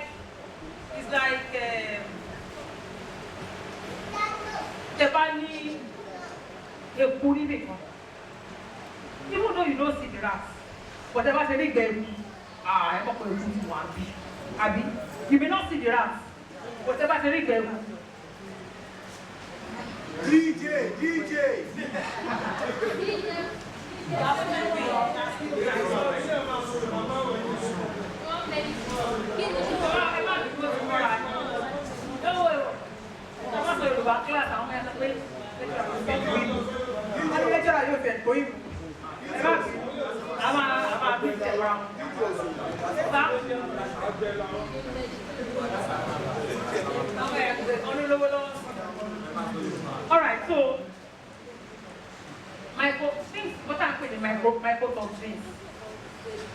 they are products from mold. Mold làwọn black things here or white things here, they are mold. So they are products, what they produce are the toxins. Now these mycotoxins, especially that when aflatoxin A, aflatoxin, different types. But you see the aflatoxin A, àwọn ló máa ń sábà wà produce nínú àwọn cereal crops wa, and they are the most dangerous of the toxins. Many times research ó ti show pé àwọn kìíní wọ́n lọ́wọ́ nínú development of àwọn abnormal cells in the body. So èmi àpá àwọn ló ní tumor. What is tumor? What is cancer? Abnormal cell growth. Ètò bí ẹ kí cell go multiply times 2 and multiply times 200. So our abnormal, the things that cause tumors, cancer, you know, research has shown that our toxins are the main culprits, and they are products of mold. So, and there are things that cannot be about them. Look at the accumulation. Ẹja ta ẹ̀ṣà lẹ́nu, ẹja roro tó ní toxin ara lọ́la, ẹja àlùbọ́sà tó ní kíní kan lọ́sọ̀la, ṣẹ̀ṣẹ̀ làwọn tó à ń jẹun ní oúnjẹ ẹ̀fà. You won't know what they are. At times they just cut all those onions, wọ́n á padà sómi nù, wọ́n á kó kúrò nù, wọ́n á lọ bẹ́ẹ̀. They don't take time to wash off all these things. So for grain cereal storage, most important factor, moisture, temperature, and mold. In fact, the moment you see mold on cereal grains, but that's the reason most of our cereal grains cannot be exported. They don't collect our grains outside of the country because they fail all these toxin tests.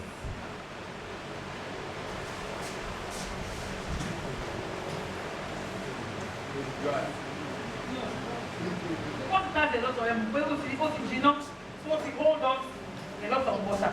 It's about 10 minutes, but we'll get the result very soon. Alright, so we have to be careful of these toxins. And the toxins are usually produced if they have to be stored, àwọn cereals are stored. If you don't want down, only high humidity, high temperature, you see mold growing there. Okay, so moisture content determination, that's what we are doing here. So we have said moisture content affects shelf life and safety. So the quality on one side, safety on the other side. So usually the farmers, what they do, you know, because not many farmers have opportunities for moisture analyzer. So what they do is what we call salt bottle test. Most of the farmers, especially the northern farmers that engage in cereal processing, what they do to determine moisture is the salt bottle test. And how they do it is that they will put a teaspoon of salt. They will put it in a dry bottle that has a tight cap. Usually they use glass bottle, tight cap. So they will now put the maize in the bottle. They will shake it and roll it, shake and roll for about 2 to 3 minutes. So if the salt does not clump together or does not stick to the side of the jar. So if the salt does not stick to the side of the jar, that means that the moisture content is below 15. But if after shaking, see that the salt is rolling on the side of the bottle or it's forming clumps, then you know that the moisture content is more than 50%. So that's the traditional way that farmers use to determine where graduate is then and be home there. But the instrumental method is what we have here. To give us accurate, precise moisture content of what we are determining. Yes, sir.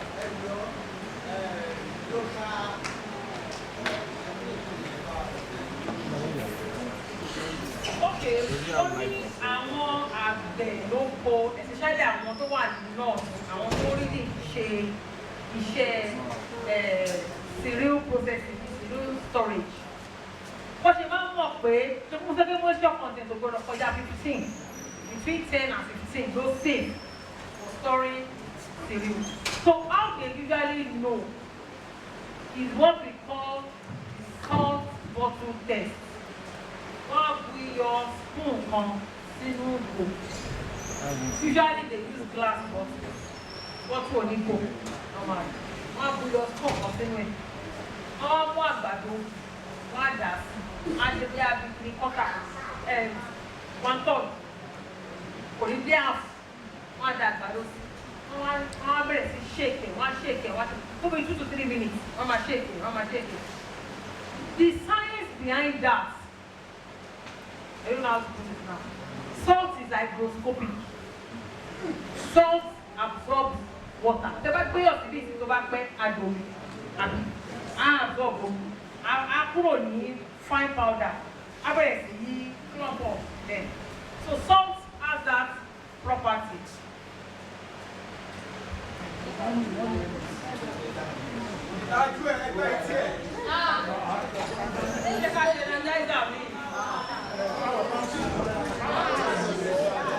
Everybody is going there.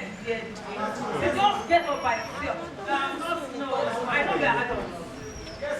If you are sleeping, please get up, walk around a bit, and come back and sit down. Yes. If you are feeling sleepy, please get up, walk around. Maybe not man so.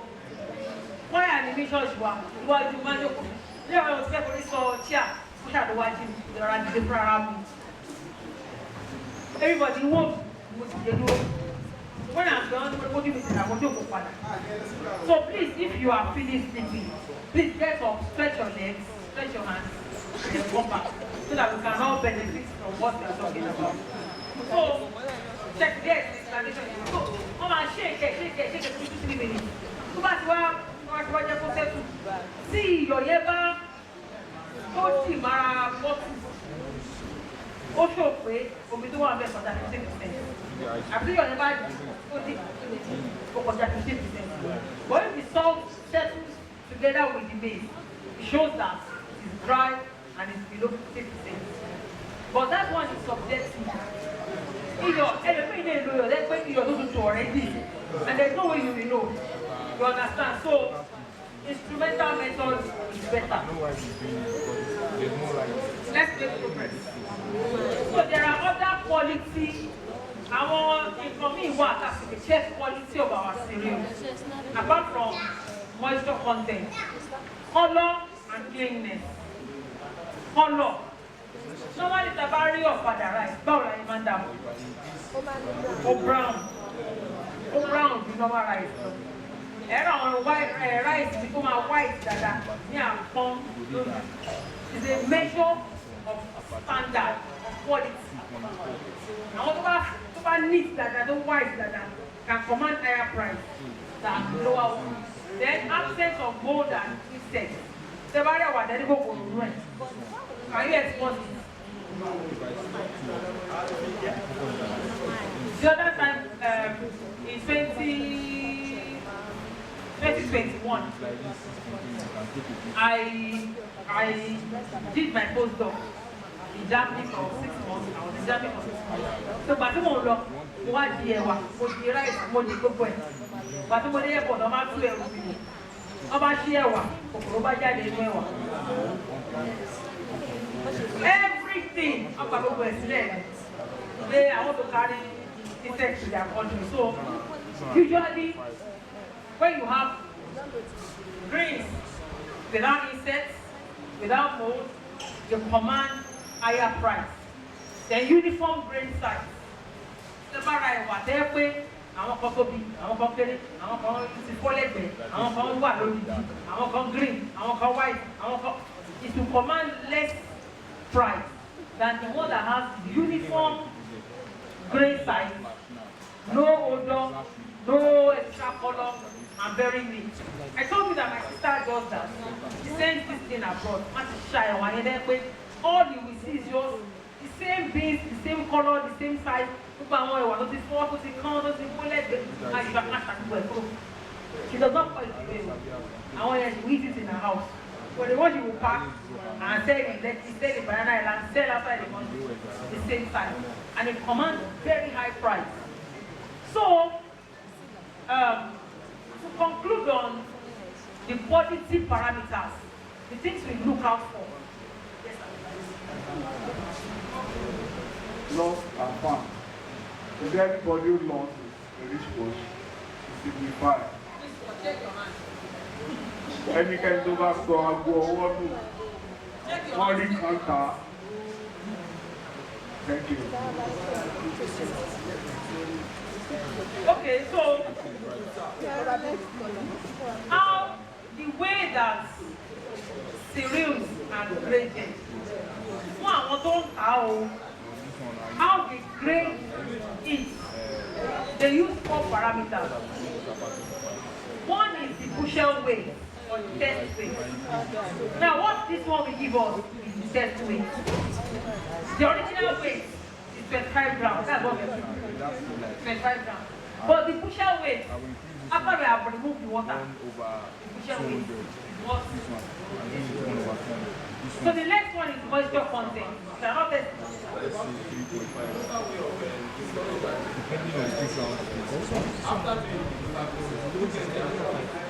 Yes, when you do it like that, and there's someone that will be moisture content that what we say, nobody will buy it because they buy it. But people that buy such, they know that they have to dry it before they store it.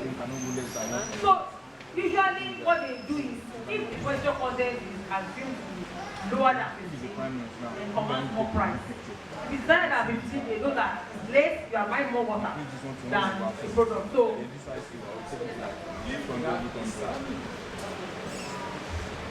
if we have a sack of seeds, So if you don't know for this, example, we have a grade seed, maybe 1 bag, and we don't have this machine in a local way. What is the size of the bottle that they are using? for any bottle, any sack, Then, what process? How to carry sampling, just take a representative sample. In food analysis, there is a way you know which part that will be a representation of the entire sack.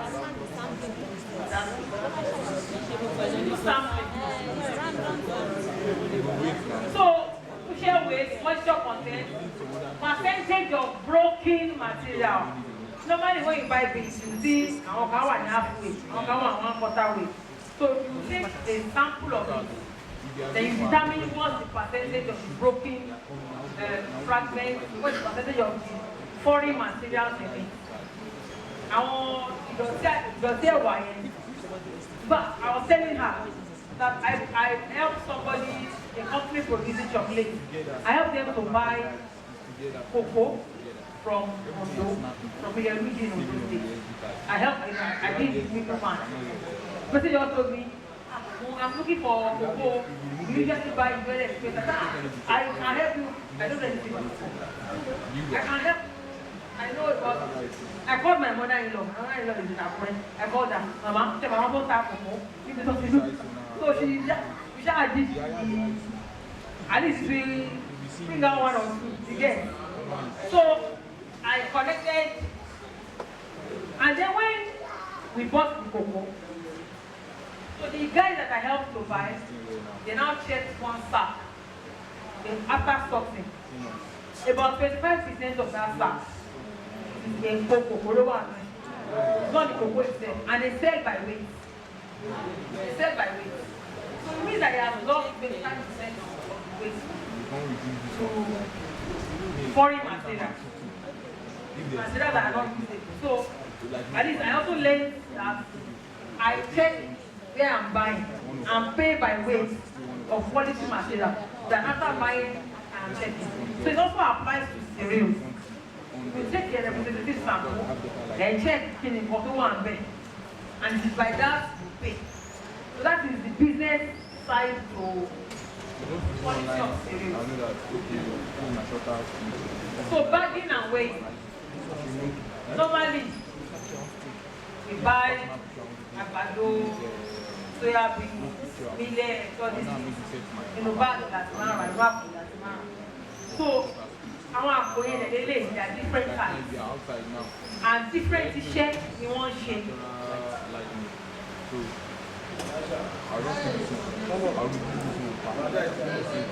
Wait, you know that this lecture is boring?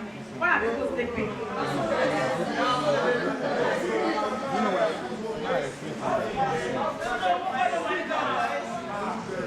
See, the thing is, if you feel that there is value in what you are saying, even if you are finished, the spirit will go. But if you feel that, let's just talk and go. Let's go. Maybe because you were SNC room.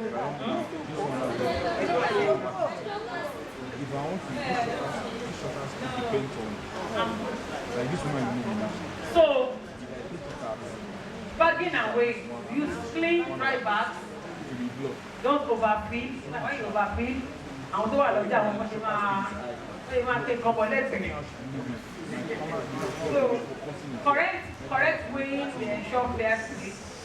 Then label bags properly. Label bags properly. Going down to 160. So, okay.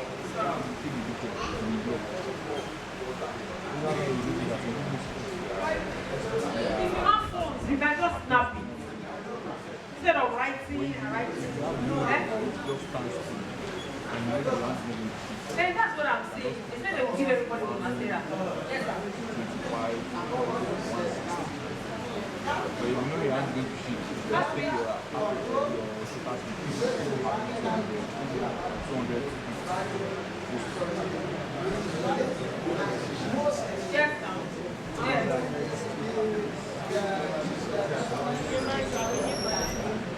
Sometimes they will put stone inside. They put stone in the middle. Like this. They put stone in the middle.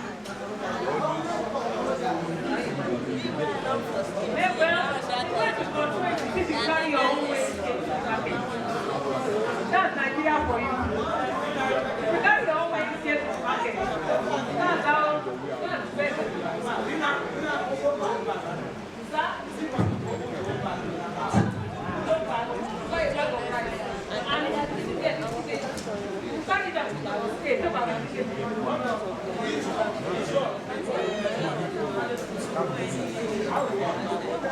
Nigeria,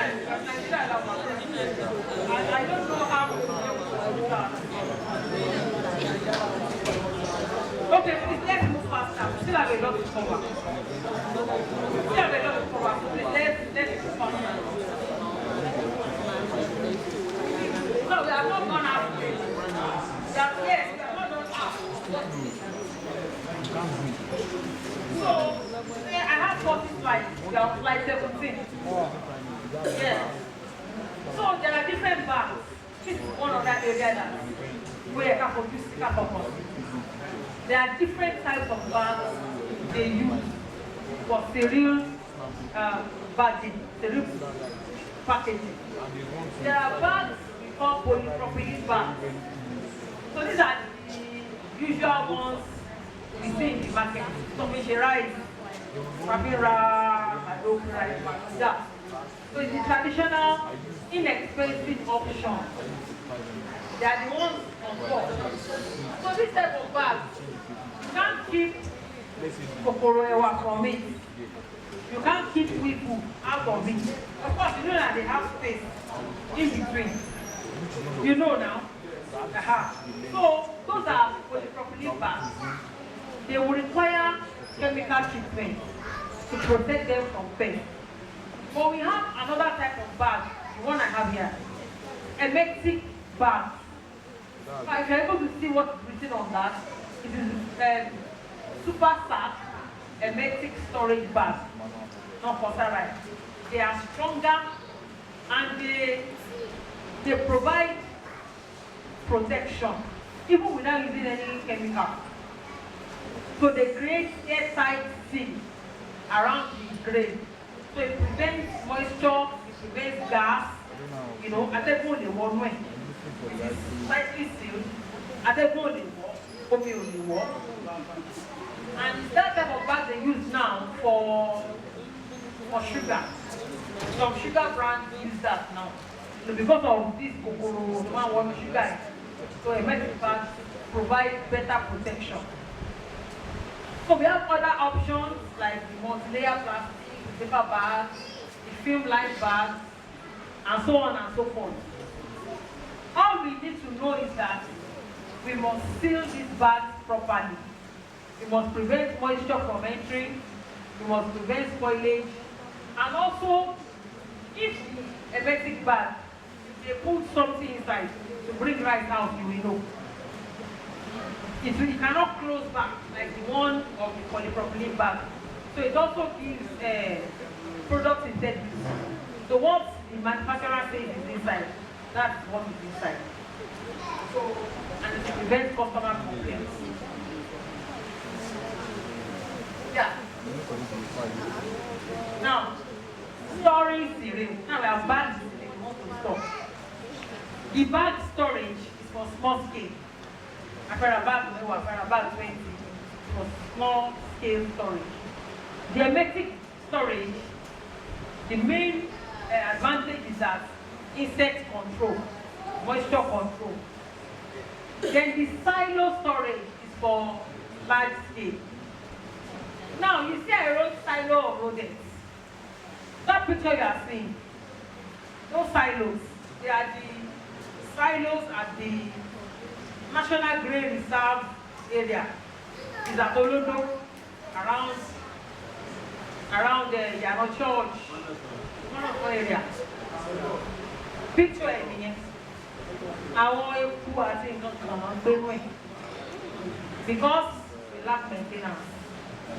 It's supposed to be a strategic grain storage reserve for at least Southwest. But you know, like everything else we do in Nigeria, poor management, poor maintenance, poor handling. The money is supposed to be used for something somebody else. It's not American. Supposed to not make. You know, so that picture is from that place. But the sad reality is that our road is our right. So you also have traditional crib storage. Usually in the north, they build cribs like this on their farms. Come and store and produce more. They allow it to dry in this. You know, usually they have high temperature, very hot harmattan, so they dry their grains in such environment. Test number 1. Oh yeah.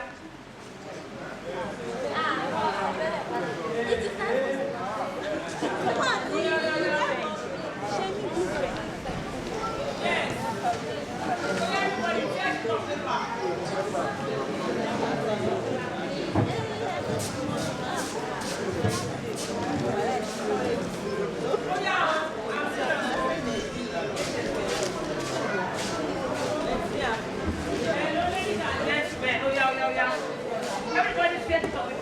Answer the question. I will collect some mark and I will submit as my assessment. Please, everybody. Just write your name and answer the question. We have 10 minutes. Quickly. Yes, now. They are not. If you have been following, these are things you can answer. Oh yeah, 10 minutes.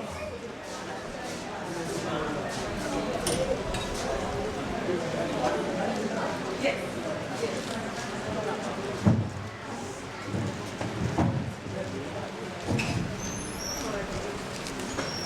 Thank you.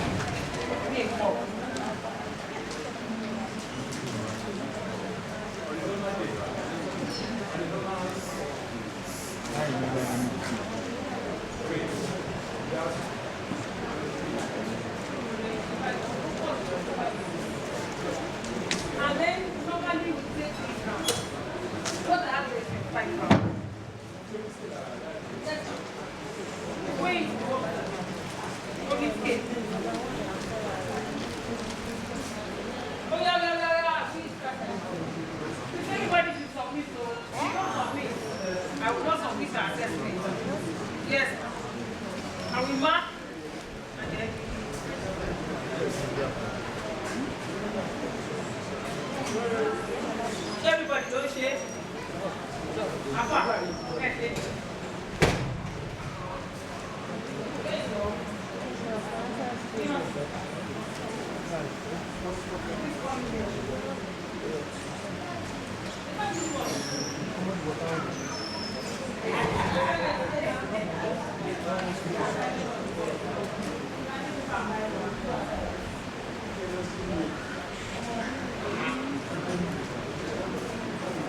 So you was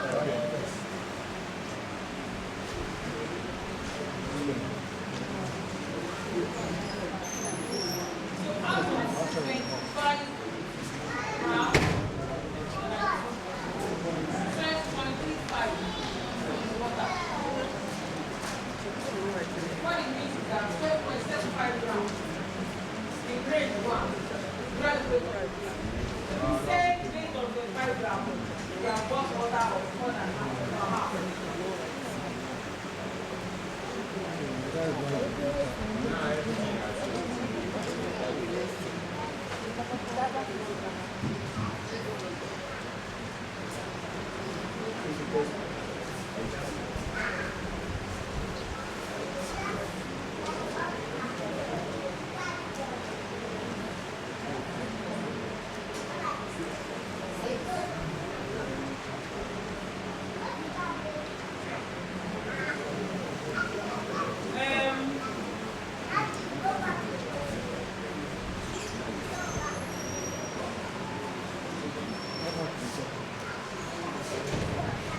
Sorry. How many people, sincerely, how many people cannot write notes? Like they cannot do things.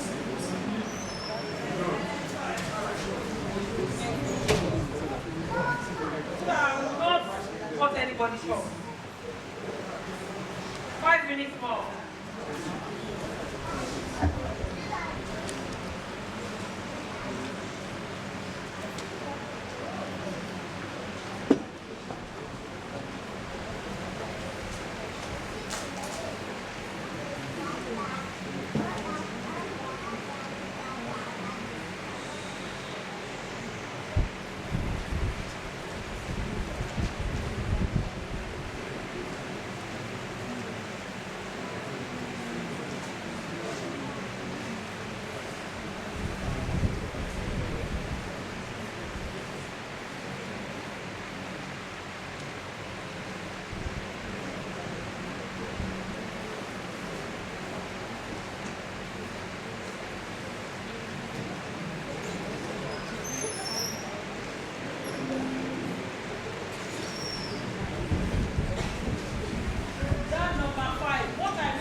Based on scale, small scale, medium scale, large scale.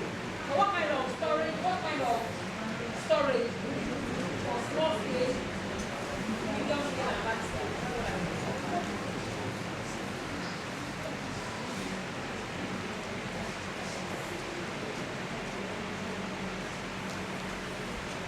Please don't forget to write your name.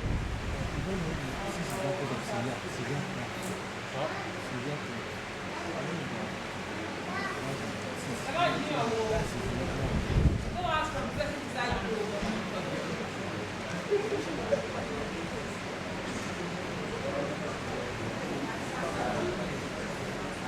Bros, they are not right to you. That bros is not right to you. They are right to you. Are you done?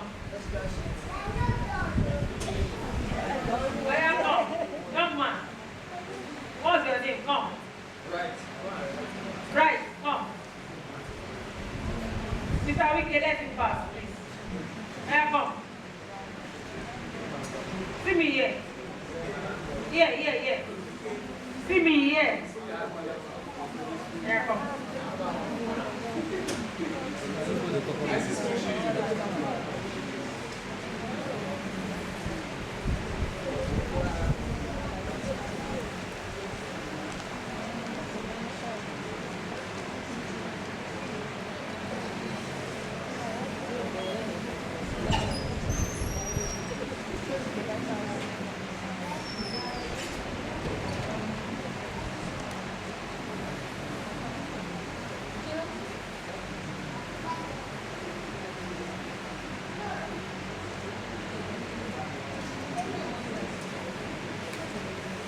How do you expect the photo capacity inside? Is it by hand or not the machine? Come and pay for that after. So what we are doing now is let's focus on it. Any question you have on a value, you have to answer. This one, I'm going to teach it to you. So please, let's stay on that. Okay? Alright, ladies and gentlemen, let's concentrate,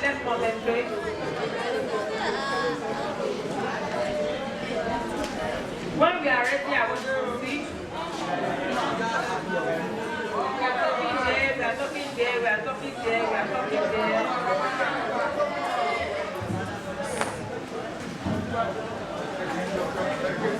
Let us concentrate. We still have a lot to do.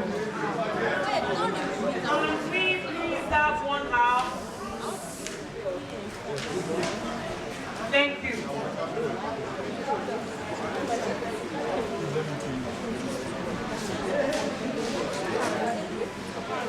Stop cleaning and preparation. This is part of the curriculum we're expected to teach. Let's concentrate and follow. So in cleaning grain storage rooms and preparing the rooms, there's a need to remove all residue. Can we please concentrate?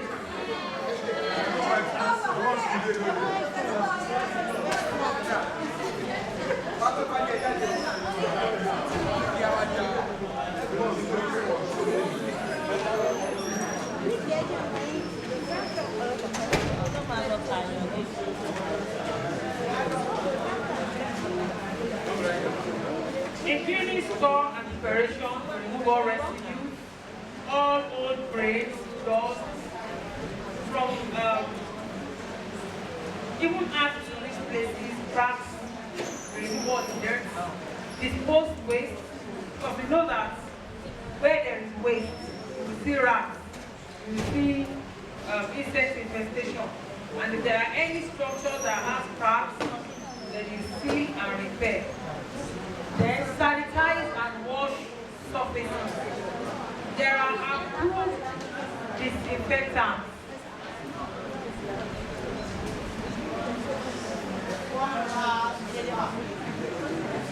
I get distracted when there are side comments.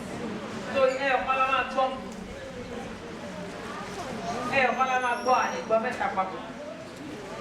so please let's concentrate.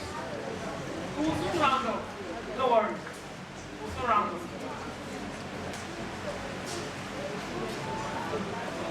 So sanitize and wash all surfaces.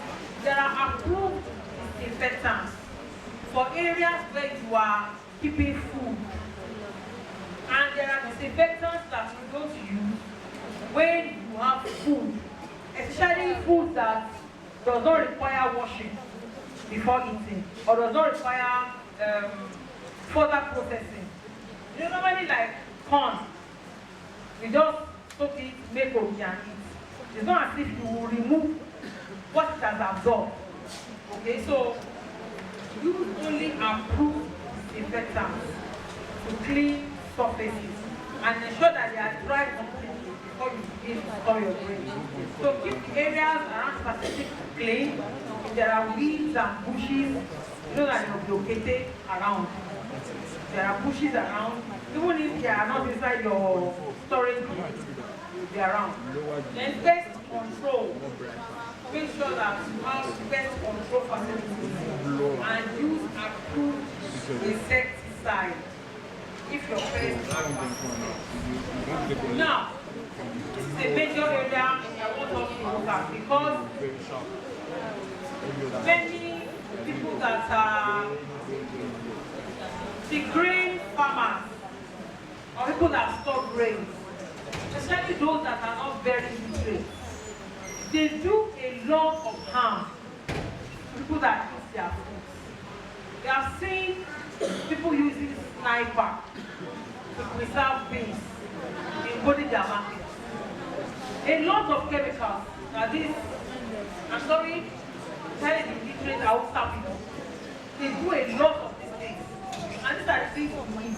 And you see the increased cases of cancer and all these things, stroke, tumors that we see young people developing these things is as a result, a direct result of what we are eating. Okay, so this session is to give us some knowledge on the chemicals that are approved for use in grain storage. And I also show us some that are not approved or that are usually misused in grain storage, which can cause problems for consumers. So, phosphine fumigants, usually phosphine, there are different derivatives, there are different brands. One of the seasoning cube, easy, ani Maggi, ani no, ani Royco, ani Mr. Chef, ani they are all seasoning cubes. But you see, it's okay.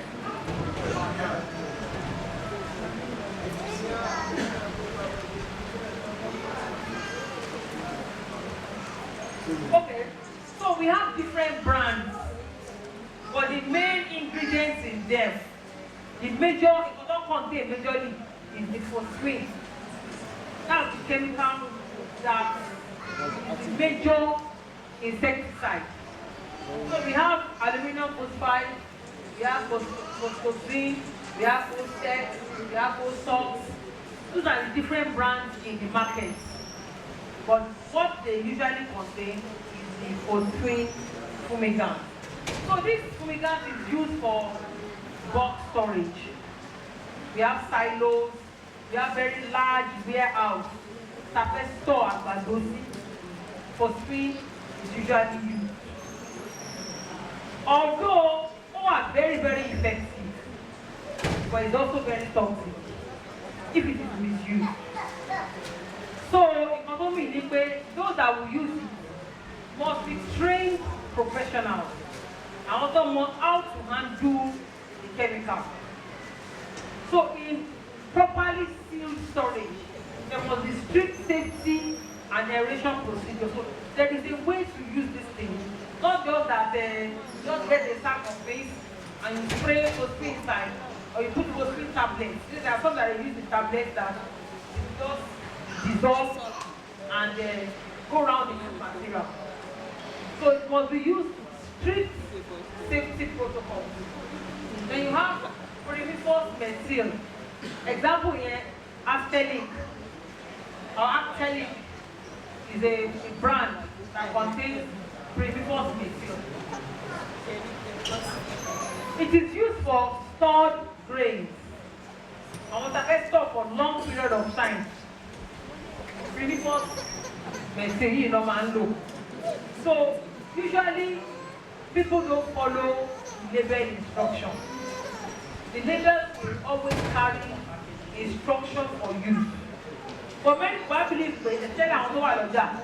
Some believe they believe they have experience. They know how to use it. And it is most of these things that are causing health problems that we are seeing now. So after using, there is a period of time you must leave the grains. And then you aerate the grain, for a period of time before it is sold to the market. But we see that right from the market, they post these things and they sell almost immediately. So these are the things causing most of the health problems start releasing. Then we also have pyrethroid fumigants.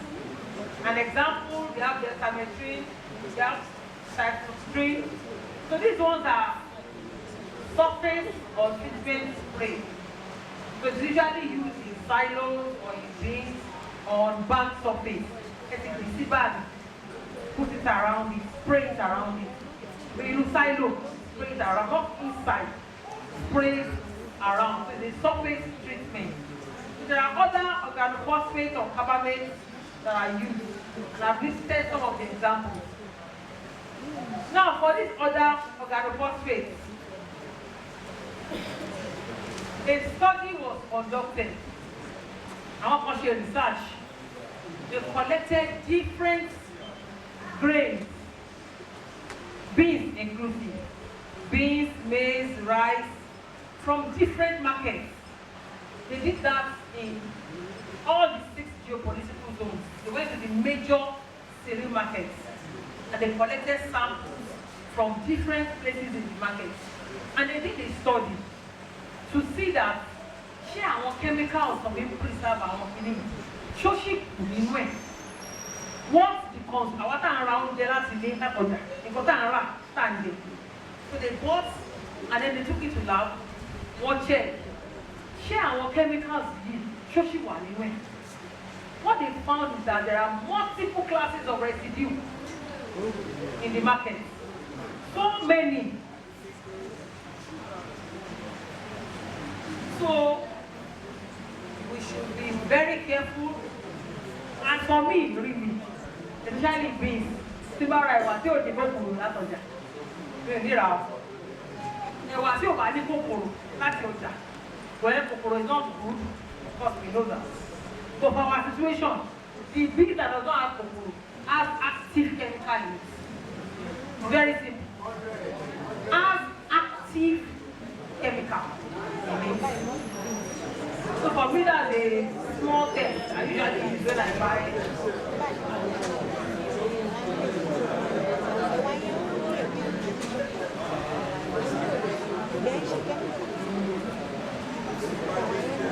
Okay, so we know that in cereal storage, rodents are major problems.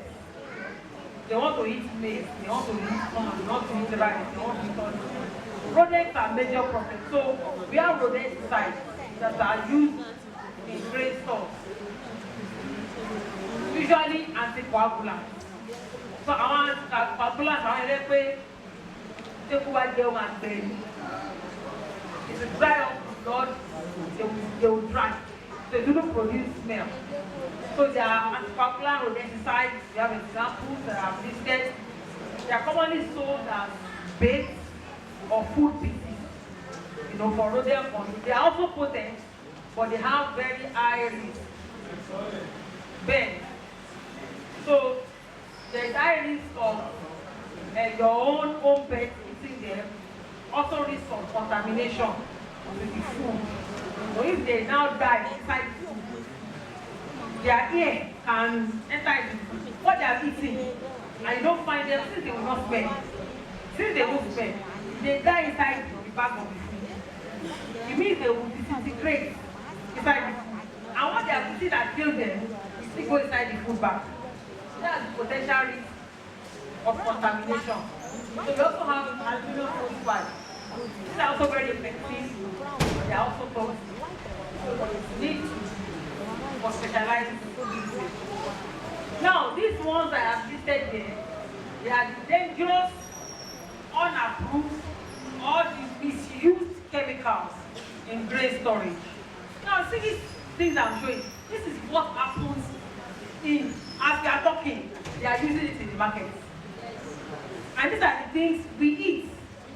So even outside this training for our own consumption, we need to know this. Like clovers, that's the major ingredient in DD4 is sniper.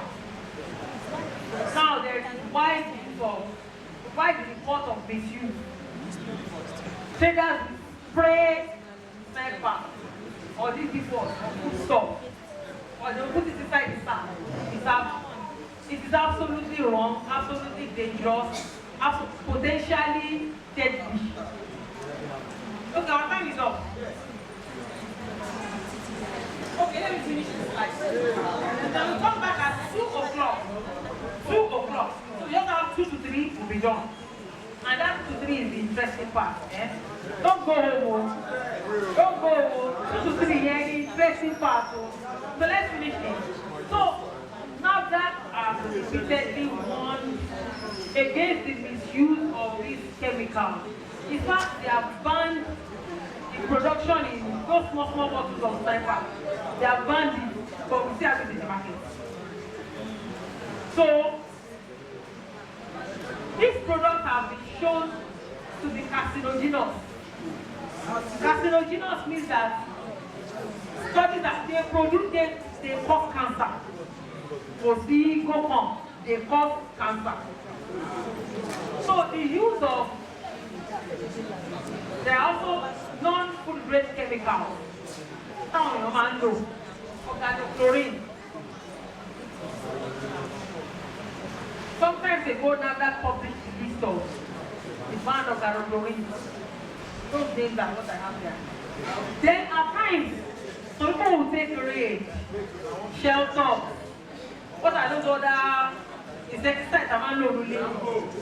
They will pay gun, they will spray it on food in the market. These other people do these things. Yes, they do it. It's not, I'm not picking out a particular tribe, but because they are the ones that are in grain storage, they are the ones doing that business. And many of them are not literate, so they don't do, so long as they put bacon, the insect will die. They will do it. So it is a dangerous practice that must be discouraged. So you cannot use household insecticides to spray your crop or your grain. Even though it will kill those insects, but it is dangerous to the consumers. God will help us. We meet by 2 o'clock. 2 sharp. Yes, sir.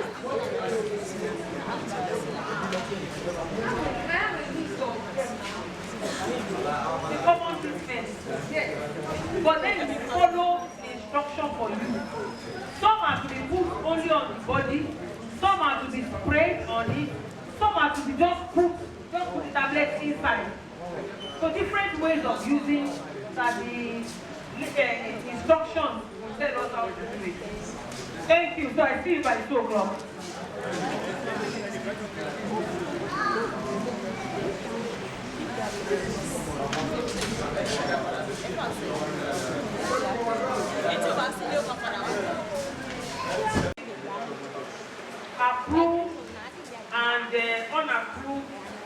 fumigants that we have looked at, this is practical recommendation for anyone planning to go into grain storage as a business. Number one is to verify that that fumigant you want to use is approved by NAFDAC. And in doing that, check that before you buy. Not that what one farmer is telling you that this is what we use to produce, this is what we use to preserve it, and then you just go and use that. You may be using a dangerous chemical. Also, make sure that you have fumigants that are labeled so that you can follow through and check the usage instruction. Those that are usually labeled, we have the instruction for what quantity of fumigants to what quantity of grains. So let's make sure that we do that. Then do not use household chemicals like bacon, like rays, like sniper, like DD4. There are also some non-chemical measures, some organic ways to keep insects and rodents out of your stored grain. Cleaning and sanitation. When you clean properly, you, as much as possible, do not have rodents coming near. So sanitation, cleaning, sealing your bag, drying to a safe moisture level, using hermetic bags for storage, then you are sure that you have reduced your reliance on chemicals. Then you will need less chemicals. If you do more of cleaning and sanitation, you will use less chemicals. Then if you are using aluminum phosphide to fumigate, make sure that it's a professional that is handling it, not just anyhow. Ensure sealing the environment, making sure that educated professionals come back in your and confirm that the grain is safe before it is sold for consumption. Before you allow people to start buying and eating, make sure it is safe for consumption. So we go to fumigation equipment. We have to speak fast now because I am on slide number 26 out of 40. And we have under 1 hour to finish. And we have not gotten to the interesting part. If we don't want interesting, I think they bet. So let's start.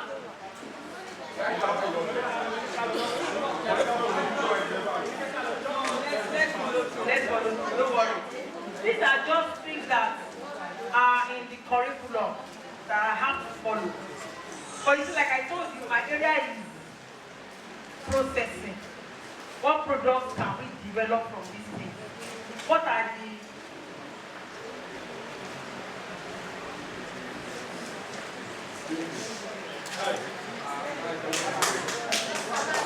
simple fumigation equipment? So if you want to go into the business of fumigation or field storage, these are the simple equipment and tools that you need.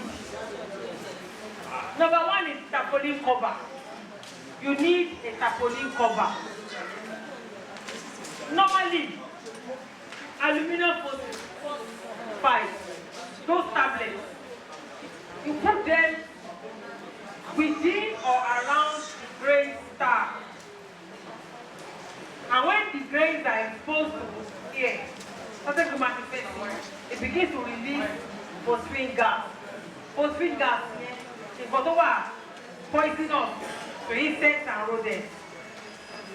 So you seal the sheets at the end to make sure that it's gas tight, and then you can trap the air into it, and then to kill all the insect eggs, the larvae, the adults, everything will die. So, and after you have used it, you let air, open it to air, and then you allow 3 to 7 days before you remove the sheet and before it is sold. So it's not that you put the phosphine gas today, 2 days time you are already selling. You allow 7 days before that is done. So hermetic bags are also one of the simple equipment. So you seal the grain, and you remember I was talking, you use the hermetic bag, and then go on the wall, insect on the wall, rodent on the wall. So hermetic bag, inside the bag, don't normally use chemical because insects will die. Because when they don't have oxygen, they will die inside. And then you have CO2 buildup. So very small quantity of swing will be used in a emergency bag. And then you have airtight environments that prevent gas exchange. So silos is also one of fumigation equipment. You load the silo, you seal it up, you put phosphine gas in tray or evaporated holder. So not that the phosphine tablet is put directly inside the grain. The grain will not have direct contact with those tablets. Okay? You put it in a perforated container or in a tray so that it is just air, it's just gas that it needs, not direct contact. Then you let the gas be released, circulate within the closed volume. Because the silo is gas tight, so the concentration you will need is very small. And then after the fumigation, you open so that I take one and see that. Also ensure 7 days before selling out. So you also have fumigation probe or application tube. So what they do is put it directly inside where you release the fumigant. So how it works is that the tablets are put inside the probe, that's the picture of the probe. And then it is put deep inside the sack or the silo, and then you release it here so that the gas spread all through inside the grain material. Then paper envelopes of perforated fumigation tray. So this type of tablet you use for that one. So it's a sample holder. So I was saying that it should not be in direct contact. When you put contact, the food here directly. So what you do is put it in the tray or paper holder, and then you put that in the sack. So it is just the air that it needs to circulate around it. Then you have the knapsack or the handheld sprayer. Of course, you know what this is. Use it to spray all over. So it's used for surface treatment, not product treatment. Surface treatment. The walls, the floor, the door, and then empty bags, pallets. You want to disinfect all those ones. These are the kinds of things you use. Now, important safety reminder. This is a summation or a summary of the use of these chemicals. Phosphine, which is the approved insecticide or chemical that have been preserved grain. It is approved. But let us take note that these chemicals are extremely dangerous to human beings if they are misused, or if we don't take note of the way we apply it or the time before we start using it. In fact, I run this come and give me. Give me. This boy is sharp. Okay, so there have been sometimes in the news where, okay, I was saying that I run a YouTube channel. I have a video blog channel on YouTube where I talk about food safety matters, issues that people don't take note of and are very critical to our safety. So when I was doing, I wanted to do an episode on misuse of some chemical materials. Round of the carbide, of the ripe fruit, round of the sniper, of the preserve one. So on that, so when I was doing a study for that episode, then I came across one news. I think it's in Sokoto or so. The man is a great farmer, and he works with this chemical of improve, preserve, grain, water. He now brought that chemical home. What this is right? Unfortunately, what does it contain me? But here would they The same container, we are not fishing your or something. On gbé lọ kitchen. Ó dà tó ń jẹ, àwọn jẹ, àtọ́pá àti ìyàwó àfọmọ méje, all of them died. That's, I think it's about, that is 21. Like he died in 2022. This thing happened in 2021. And there have been several different cases like that of misuse of chemicals. People that want to commit suicide, you can easily buy time. So these things should not be, they're extremely toxic and dangerous for the use of humans. So we have to be very careful of safety. Never fumigate living spaces.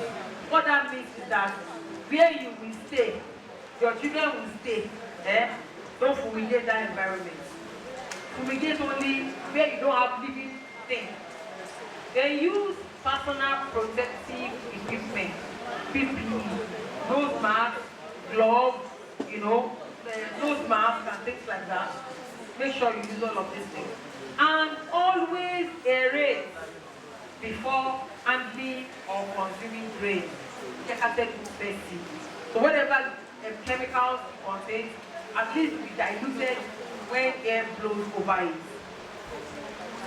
Arrangement and stacking in store. This is a common place. Wooden pallets. Avoid contact with the walls. Prevent moisture uptake. Now we have dried our grains. It is dry. It is safe. But then we go and put it where they are washing the floor. We go and put it where rain will fall and moisture will get there. It will take up moisture again and there will be mold growth or insect infestation. So allow adequate aeration. Let breeze be blowing and coming. Let there be cross ventilation around that area. Then prevent physical damage to grains and bags.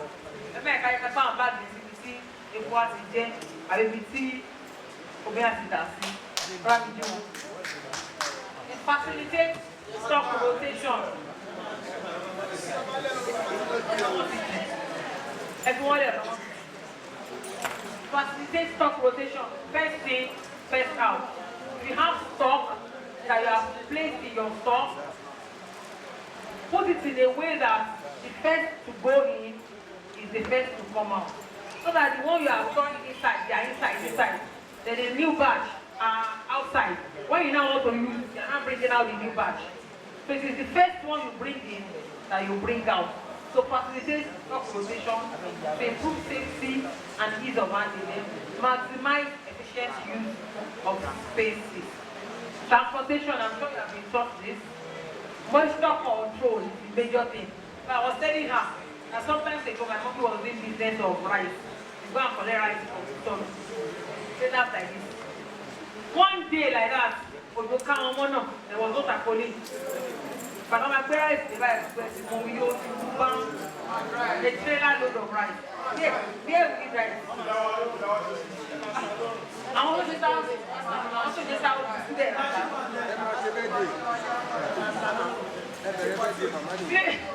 Cleanliness and odor-free environment. Make sure you don't mix with chemicals or you don't carry food materials with chemicals. Best control ventilation security. Aha! This is where me and my area what I do. And what I do is transform this to this. What ordinarily we spoil in 1 week, transform it into something that will stay 1 year. And it's safe and it's quality. Now, a lot of our industries, a lot of things we can do around cereal crop. And knowing that cereal yourself is a staple crop, we eat cereal every time, every day. Biscuits are Jason, cereal. All the biscuits we are eating, cereal. So one way or the other, we eat cereal every day. And you see, when you do the business of food, when you do the business of food, it will not go out of business because we must always eat.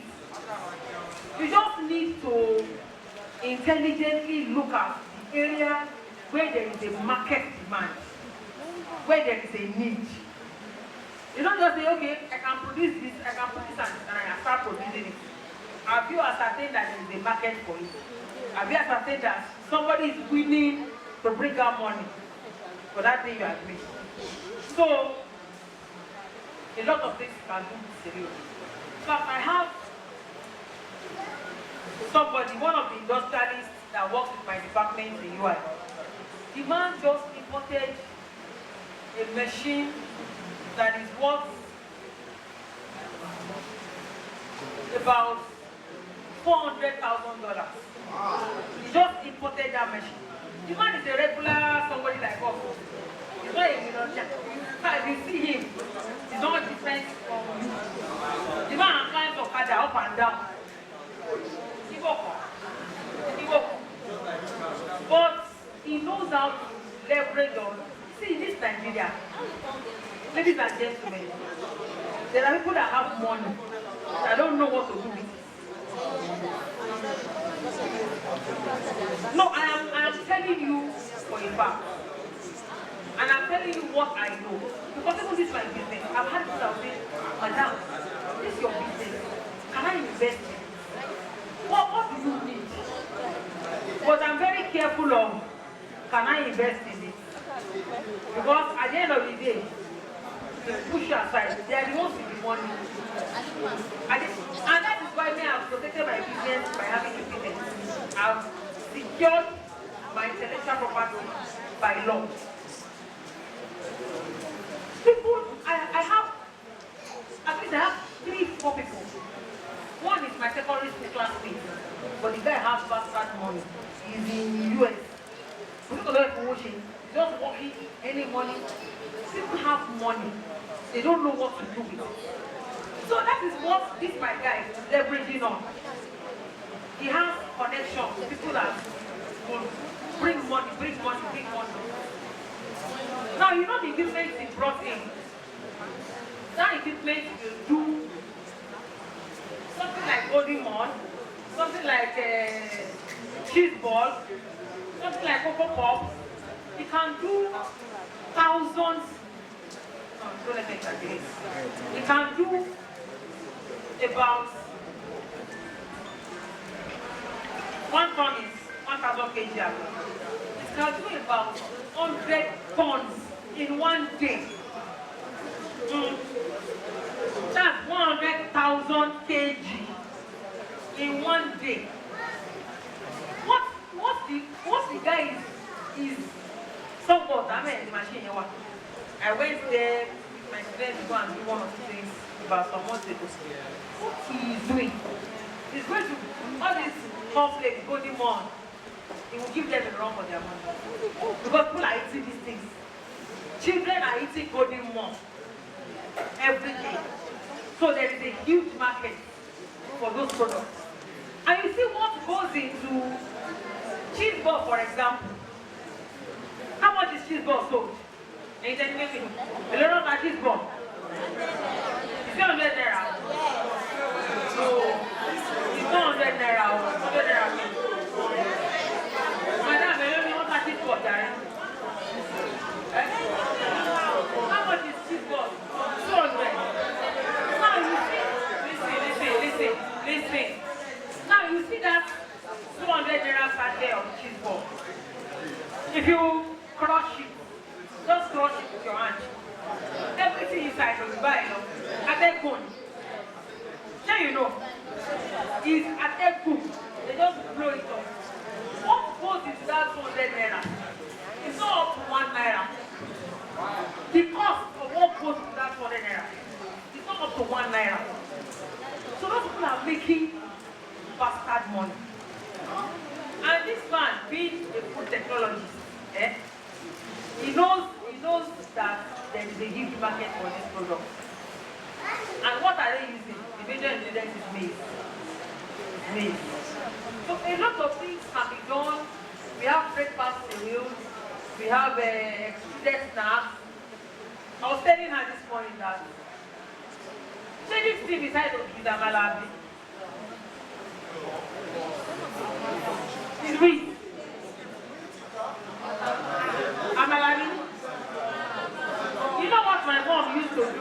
growing up.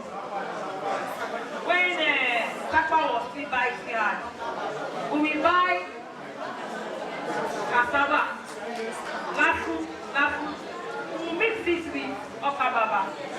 By the time you turn it, amalaya happen. So okababa ni o, ishe amala ìdẹ́jẹ wheat. Bẹ́ẹ̀ ẹ bá mix ẹ̀ pẹ̀lú àgbàdo, ẹ lè mix ẹ̀ pẹ̀lú àgbàdo, ẹ lè mix ẹ̀ pẹ̀lú cassava, lafu. Give you something like this. You know that even our own, àwọn tó ń ta dry oat powder wà sí. Like just buy the dry powder. They can taste like cookies, masa, and all of that. So these are products. These are products that we can do so many things. We can derive so many things from cassava. From cereal, sorry. So probably next year when we will go to the practical, I'll bring some products that I have done on cereal, market ready products that I have developed on cereal, and then we look at it together.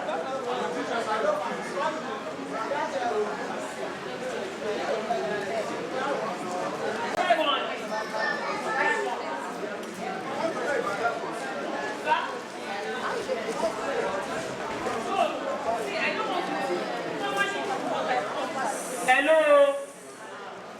Normally, this is what we are supposed to expand on. Take the products one after the other, give you the process for producing it. But I don't like teaching practical theory. The day we will do practical next year, no much story. We will bring the material. We will do it ourselves. So we just put, and the manual I said I have written, the steps for each one of these products, the steps are already there. The steps are already there. So by the time we do our practical for this one of the form, just follow steps and we produce, you know, something by ourselves. So these are the products of the composite cereal flour. We'll do baby food. And some of the here, once we produce that day, we'll give the madam the man. So we'll do baby food, we'll do instant cereal mix, cereal flakes, pop, snack, we must do food that day. Everybody must go with food. A master, cookies, cereal nuts and antiballs. The animal feed is also a major product, byproduct, waste product that is used to, you know, that value can be added to make money. I told you about those that use the peel of maize to make money for Bolivia. So we'll do all of this there. So market for cereal products. Now, I know you have done marketing and all of that, but I just have a summary of what you need to do if you want to go into marketing of cereal products. Your market, there must be a need for your product. Somebody must need your product. It's not just enough to do something and say, I can do it, so I'm doing it. There must be a market need for that product. Then your target audience must have money to purchase it. They must have the purchasing power. If I am targeting, let's say for example, I'm doing baby food or winning food, and at the end of the day, what I have done is more expensive than cellular. How many mothers are even using cellular? Even me, I never gave my children cellular. I will do it and soya beans and put crayfish and put rock and soya beans and groundnut. So, but if I am now, let's say I want to go into processing, and I'm now doing something that is more expensive than doing that, or something that is more expensive than selling that, so who do I want to sell it to? It may be a good product, very good product, but who will buy it? Who will be willing to buy it? If the price is close to Cerelac, then I would rather buy Cerelac than buy the one that has been available. So it must be the purchasing power by your market must be there. And then access to the product. Now for my valuable products, I have markets as far as Kano, as far as Abuja, as far as Ghana. So if somebody ordered my product from Ghana, the reason I was not able to send it, of course, the person will be responsible for logistics. But by the time we calculated logistics, it was even more expensive than the product. Yeah, so, sir, don't worry, I'll bring it the next time I'm home. Practical class, I'll bring all the products. So, access to the product, and your consumer access it as fast as they can. So, the cereal market is not uniform. By product form, by quality requirements, by volume, by price sensitivity. So we need to understand the market dynamics before we say we are going into this business or that business. So I'm rounding up. I'm on slide 38. I'm on slide 38. And after the final slide, there's the final test. Yes. Is it the student that will say I'm not doing or the lecturer that will say I'm not doing? Alright, let's go. Calm down. So, if you have not gained anything at all this morning, I want you to take this home. This is the summary of everything we have said this morning. Proper handling will reduce losses. Processing will add value. And when you add value, income will follow. Food storage will prevent spoilage. And when you prevent spoilage, you prevent losses. Knowledge of your market is very essential. It's not just enough to process, add value, package, store, do this, do that.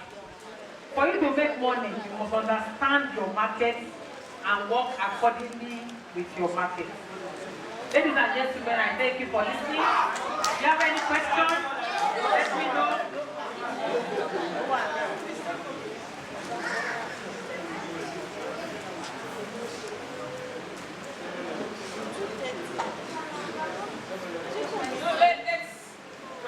Okay, yes sir.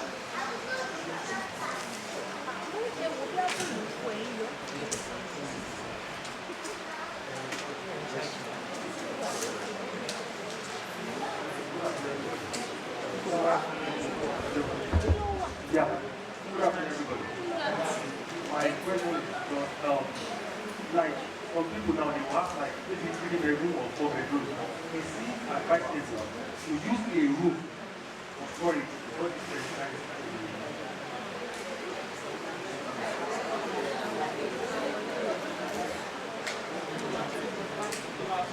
You can start small, but don't stay small.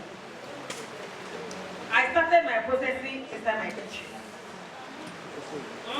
When God is complaining, they are using the gas of the house to do business. They are using light from the house to drive. But now, it has grown at least out of the house. Storing in your house, I would say no. Because to start small, you have to make it with what you have. But in using chemicals and all of that, safety consciousness, just ever spray chemical, you will leave the house for 7 days. Yes, you will leave the house for 7 days, or else you endanger yourself. Or else you go and spray somewhere else after 7 days to come and stop. So you cannot compromise safety. If it is within your house, you can't spray within your house and you are sleeping here. These things are gases. Even when you lock the door, you go out of from under the door. Any small space where people can enter. So, but the most important is that you understand that safety is the most important. After safety, you can look at price, profit. Okay, so if that is done, ladies and gentlemen, I thank you for listening. I welcome other questions before we go to the case.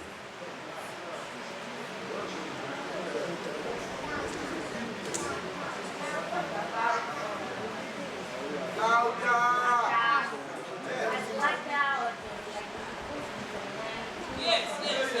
Okay, what if, at what stage does it require to register with that act? Okay, so I started doing, listen. I started doing this available product, at least commercially, 2011. I got my NAFDAC approval 2022. So between those 11 years, I was processing, I was packaging, I was selling. But the people that can buy from you, maybe family, friends, adugo, church, your friends, you can't carry it to supermarket, you will not collect. You can't send it abroad, nobody will collect. So, but as you grow, as your market expands, so by 2020, I started applying for NAFDAC 2019. But you know how Nigeria is. Until I have to, if I got it in 2022. So when I saw that it has expanded to the level that I need NAFDAC. That was when I went for it. So, but it does not stop you from, at least establish your presence first. It is not just about that, come, start small. That small you are doing. The body weight. Loud it, dada. When you are processing, do small video, put it on TikTok. You know, when you are packaging, do small video, put it on LinkedIn. You know, build a small story around what you are doing. Put it online. You know, let people. If I show you the packaging I was using 20 years, you will laugh. My packaging has changed over and over until what I'm using now. So start small, don't remain small.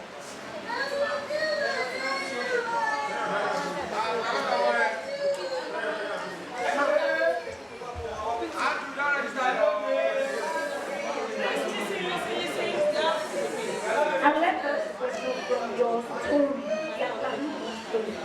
and you said for every product there must be a need.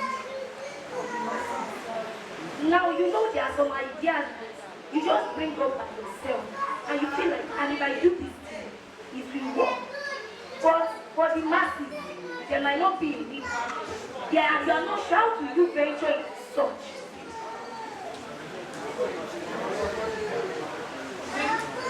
So she's right now, right, they are disturbing our class. Why are you trying? If you want me, you can send her outside. You can send her out. You send the mommy outside.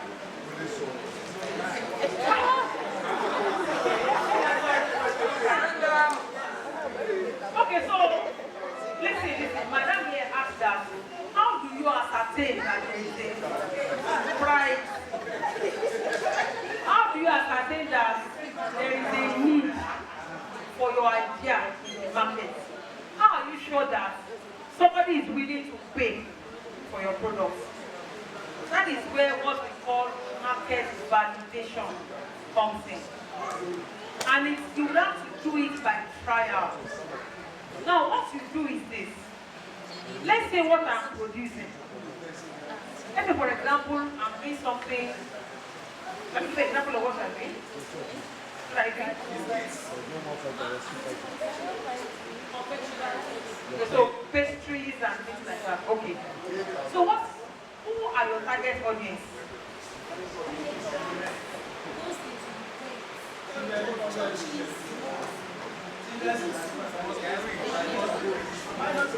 School. Now what you will do to ascertain that there is a need, a market for your product, you will produce some products. Your major products. You are doing consumer acceptability study. You will carry it to schools. This one is part of your operation cost. So you are doing free. So you will go to schools. You would the kind of people that you want to bring down money from their pockets to buy your product. If your target is school, note that people that bring out money is not the children. If a parent give a child maybe 100 naira or 200 naira maximum, and what they are selling is 500 naira, you will not sell anything down. So the kind of school, if what they are selling is 500 naira, you better go to Valencia. Those children forever 1,000, 2,000 will pay a visit. So if you are going to Bishop Phillips Academy, you will not say. The products will come back, nobody will buy. So go to the relevant target audience. Give them for free, ask for opinions. So when they are tasting it, you can even do a small questionnaire. Ask them the relevant questions. What do you think about this product? How much are you willing to pay? This one. They're doing it for free.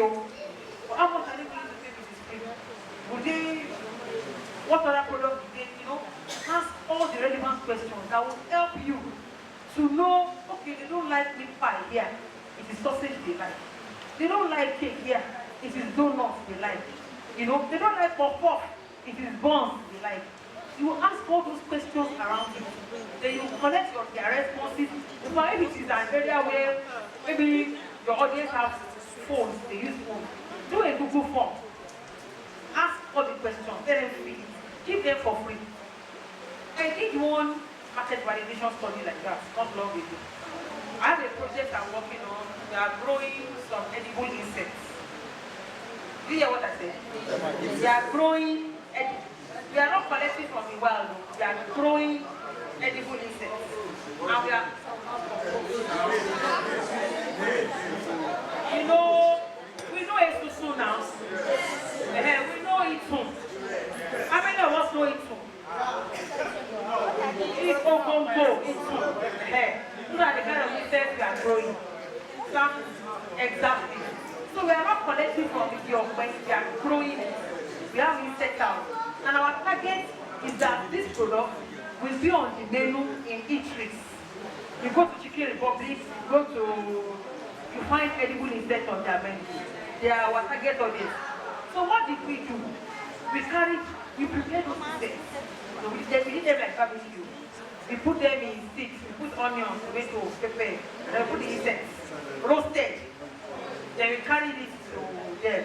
So we spoke with their manager, so they gave us opportunities to do that survey in 5 outlets at Chicken Republic, at Bodija, Iwo Road, so in the morning we carried those things there. So I had several students go with me. We have already prepared our questionnaire. And then we did Google form, on top of paper. So we kept this on their table. So when people come in, we just go and meet them, we are sleeping. Just go and meet them. And we say, good morning, sir. We are from University of Ibadan. We are from the department. We are doing a research on edible research. We are willing to taste for free. We are willing to taste this and then give us some feedback on what you think. So we say, hey. And then those that are willing to taste, they come, they pick what they want. So we sit down with them. What do you think? We give them a feel. Would you be willing to eat it? It's on the menu. Would you be willing to buy? Would you be interested in buying it instead of chicken? Because they don't go there for chicken.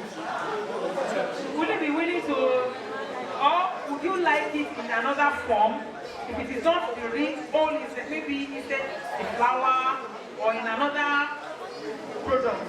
So we collected all those responses.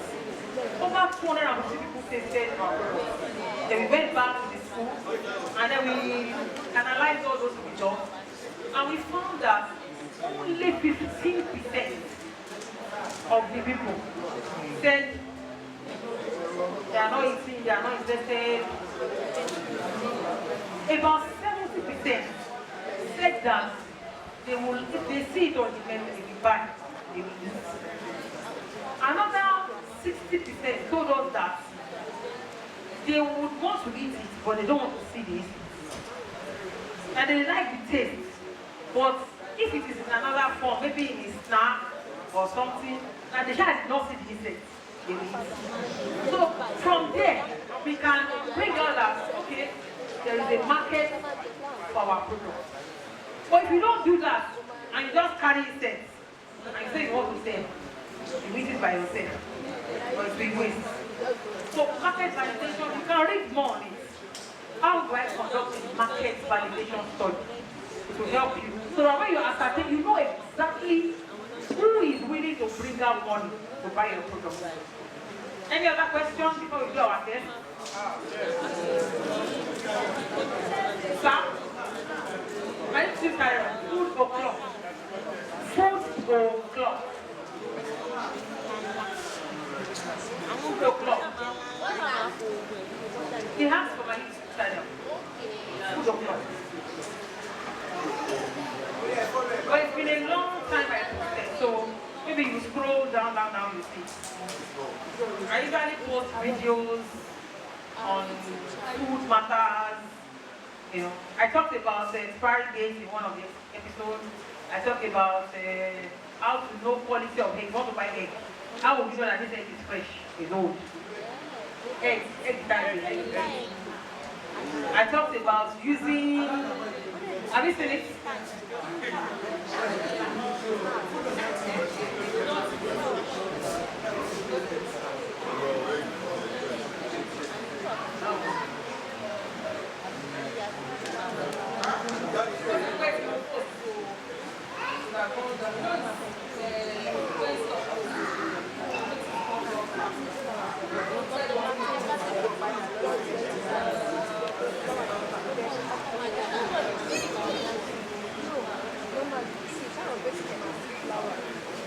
Okay, what I will share.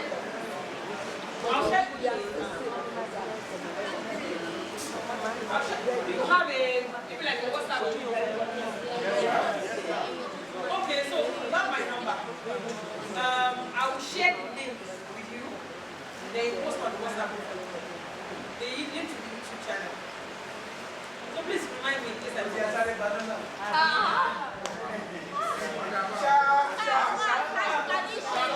Okay, any other questions before we go on? Can you share your number? My number. My number. Hey, my food.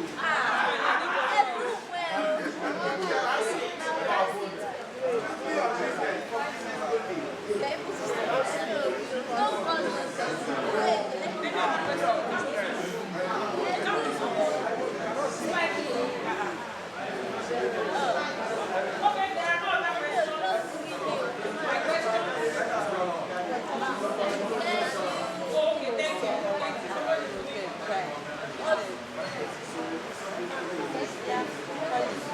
So that's my small business website.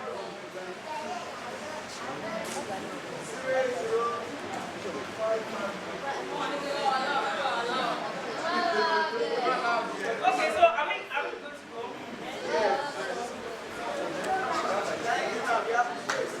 No, question, I might say. Oh yeah, mommy on Zoom, man.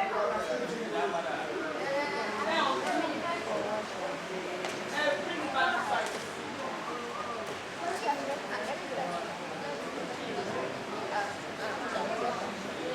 Now this one.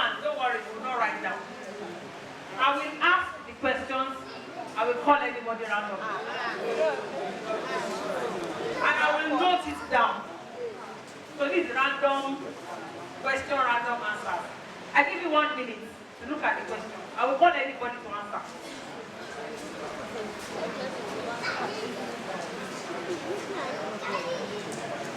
So 1 minute. Before I call you to answer.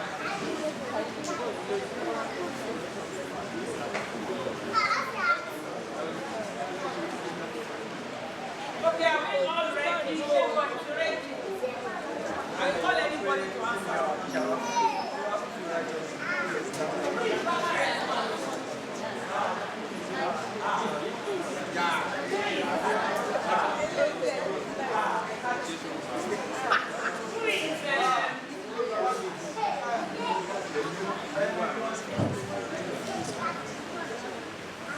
Títí láyọ̀ owó ẹ̀yẹ. Títí láyọ̀ owó ẹ̀yẹ. Wait, that's gone.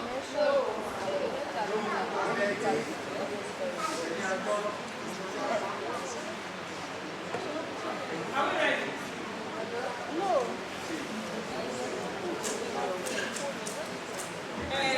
You have to decide Alpha is right. Alpha.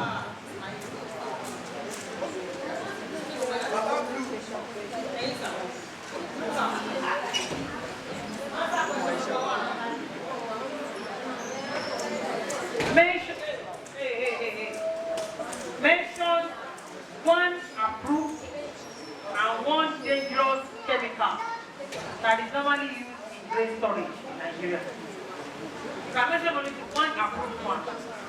Then somebody else will read all the approved one or the one that is not approved. Just mention one. Let's go for it.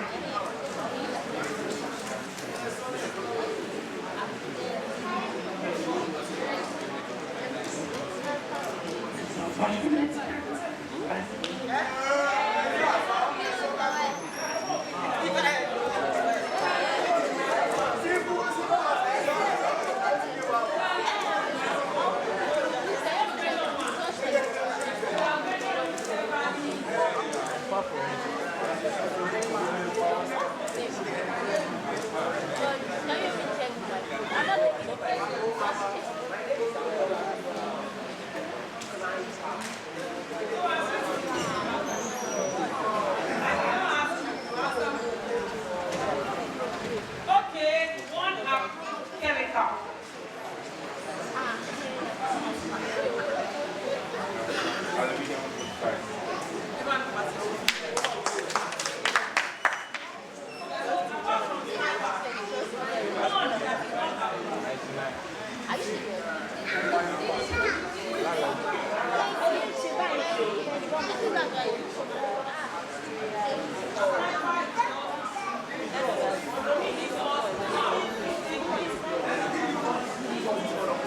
It's not approved. It is not. Mention 4 examples. So you mention 1. 4 examples of fumigation equipment. Don't worry about their working process. Just give me 4 examples of fumigation equipment. Alaja.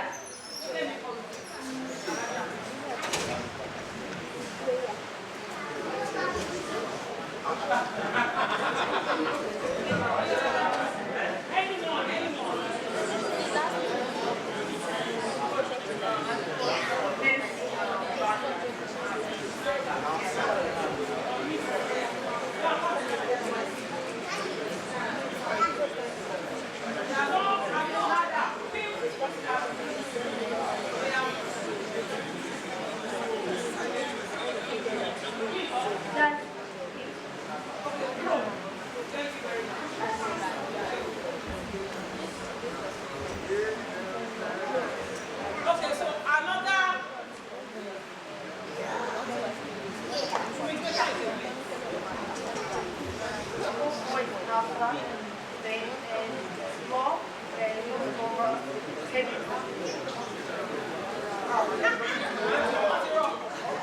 what's wrong?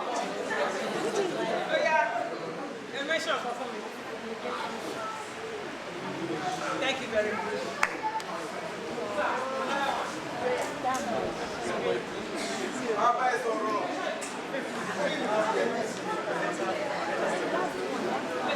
Thank you very much. very much.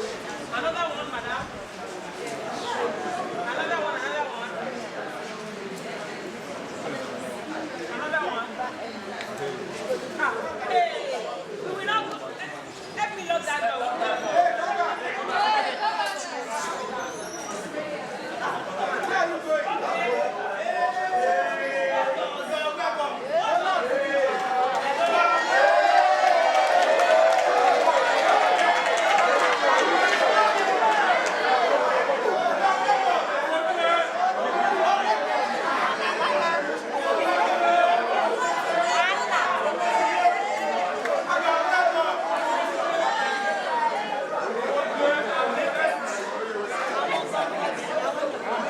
Okay, ladies and gentlemen, finally, who can explain what FIFO means? Who wants to answer?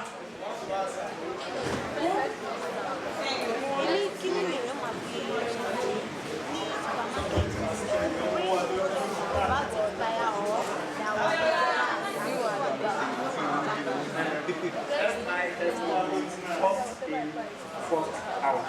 So in your thought navigation, you have to allow the thought that have been inside go out for. So remember that it will not cause any damage. Ladies and gentlemen, that brings us to the end of this class. So I'll see you next year by God's grace, and then we'll do the practical. Thank you very much.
Inside out.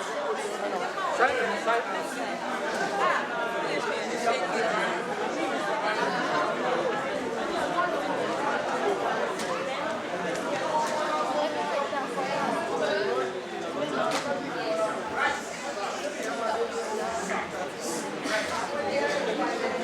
Everybody. Good afternoon, everybody.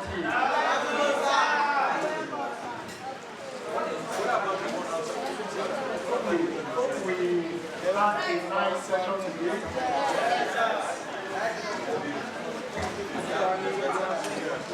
I have to rush my way down there to meet us before we close for the day. I was told that you have been asking plenty questions about what? About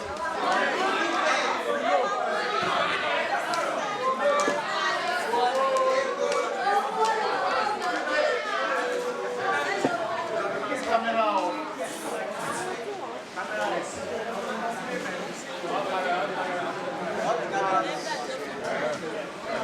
As I've told us from the onset, I want to repeat myself again. What we owe you at this center are skills of which we are being on the top of the deck, given to you people. And as regards the payment, I was shocked when somebody was chatting with me, was it on Friday, Saturday, how far will the payment? Unfortunately for her, she was not here through last week without permission. So I don't know on what ground she was asking me for the payment. But the reality is this. You might have heard that some trainees were being paid. And as I have told us, we have two arms operating this TVET. One being funded by the federal government, the other part by the World Bank. And this was my first World Bank project that I facilitate or manage.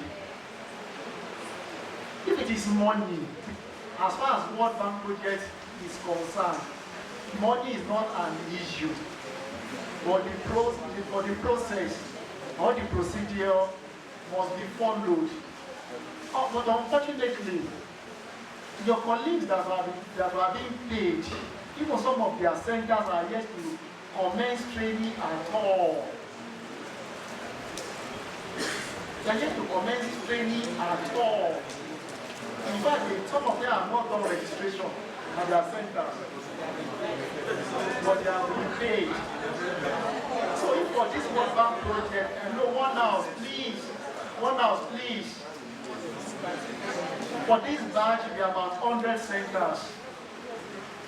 And I've not gotten any information that the center that is operating under the World Bank project has been paid. And after us, I think we are having about 200 centers, we're making 300 centers for the World Bank project alone. One thing I can guarantee us is this.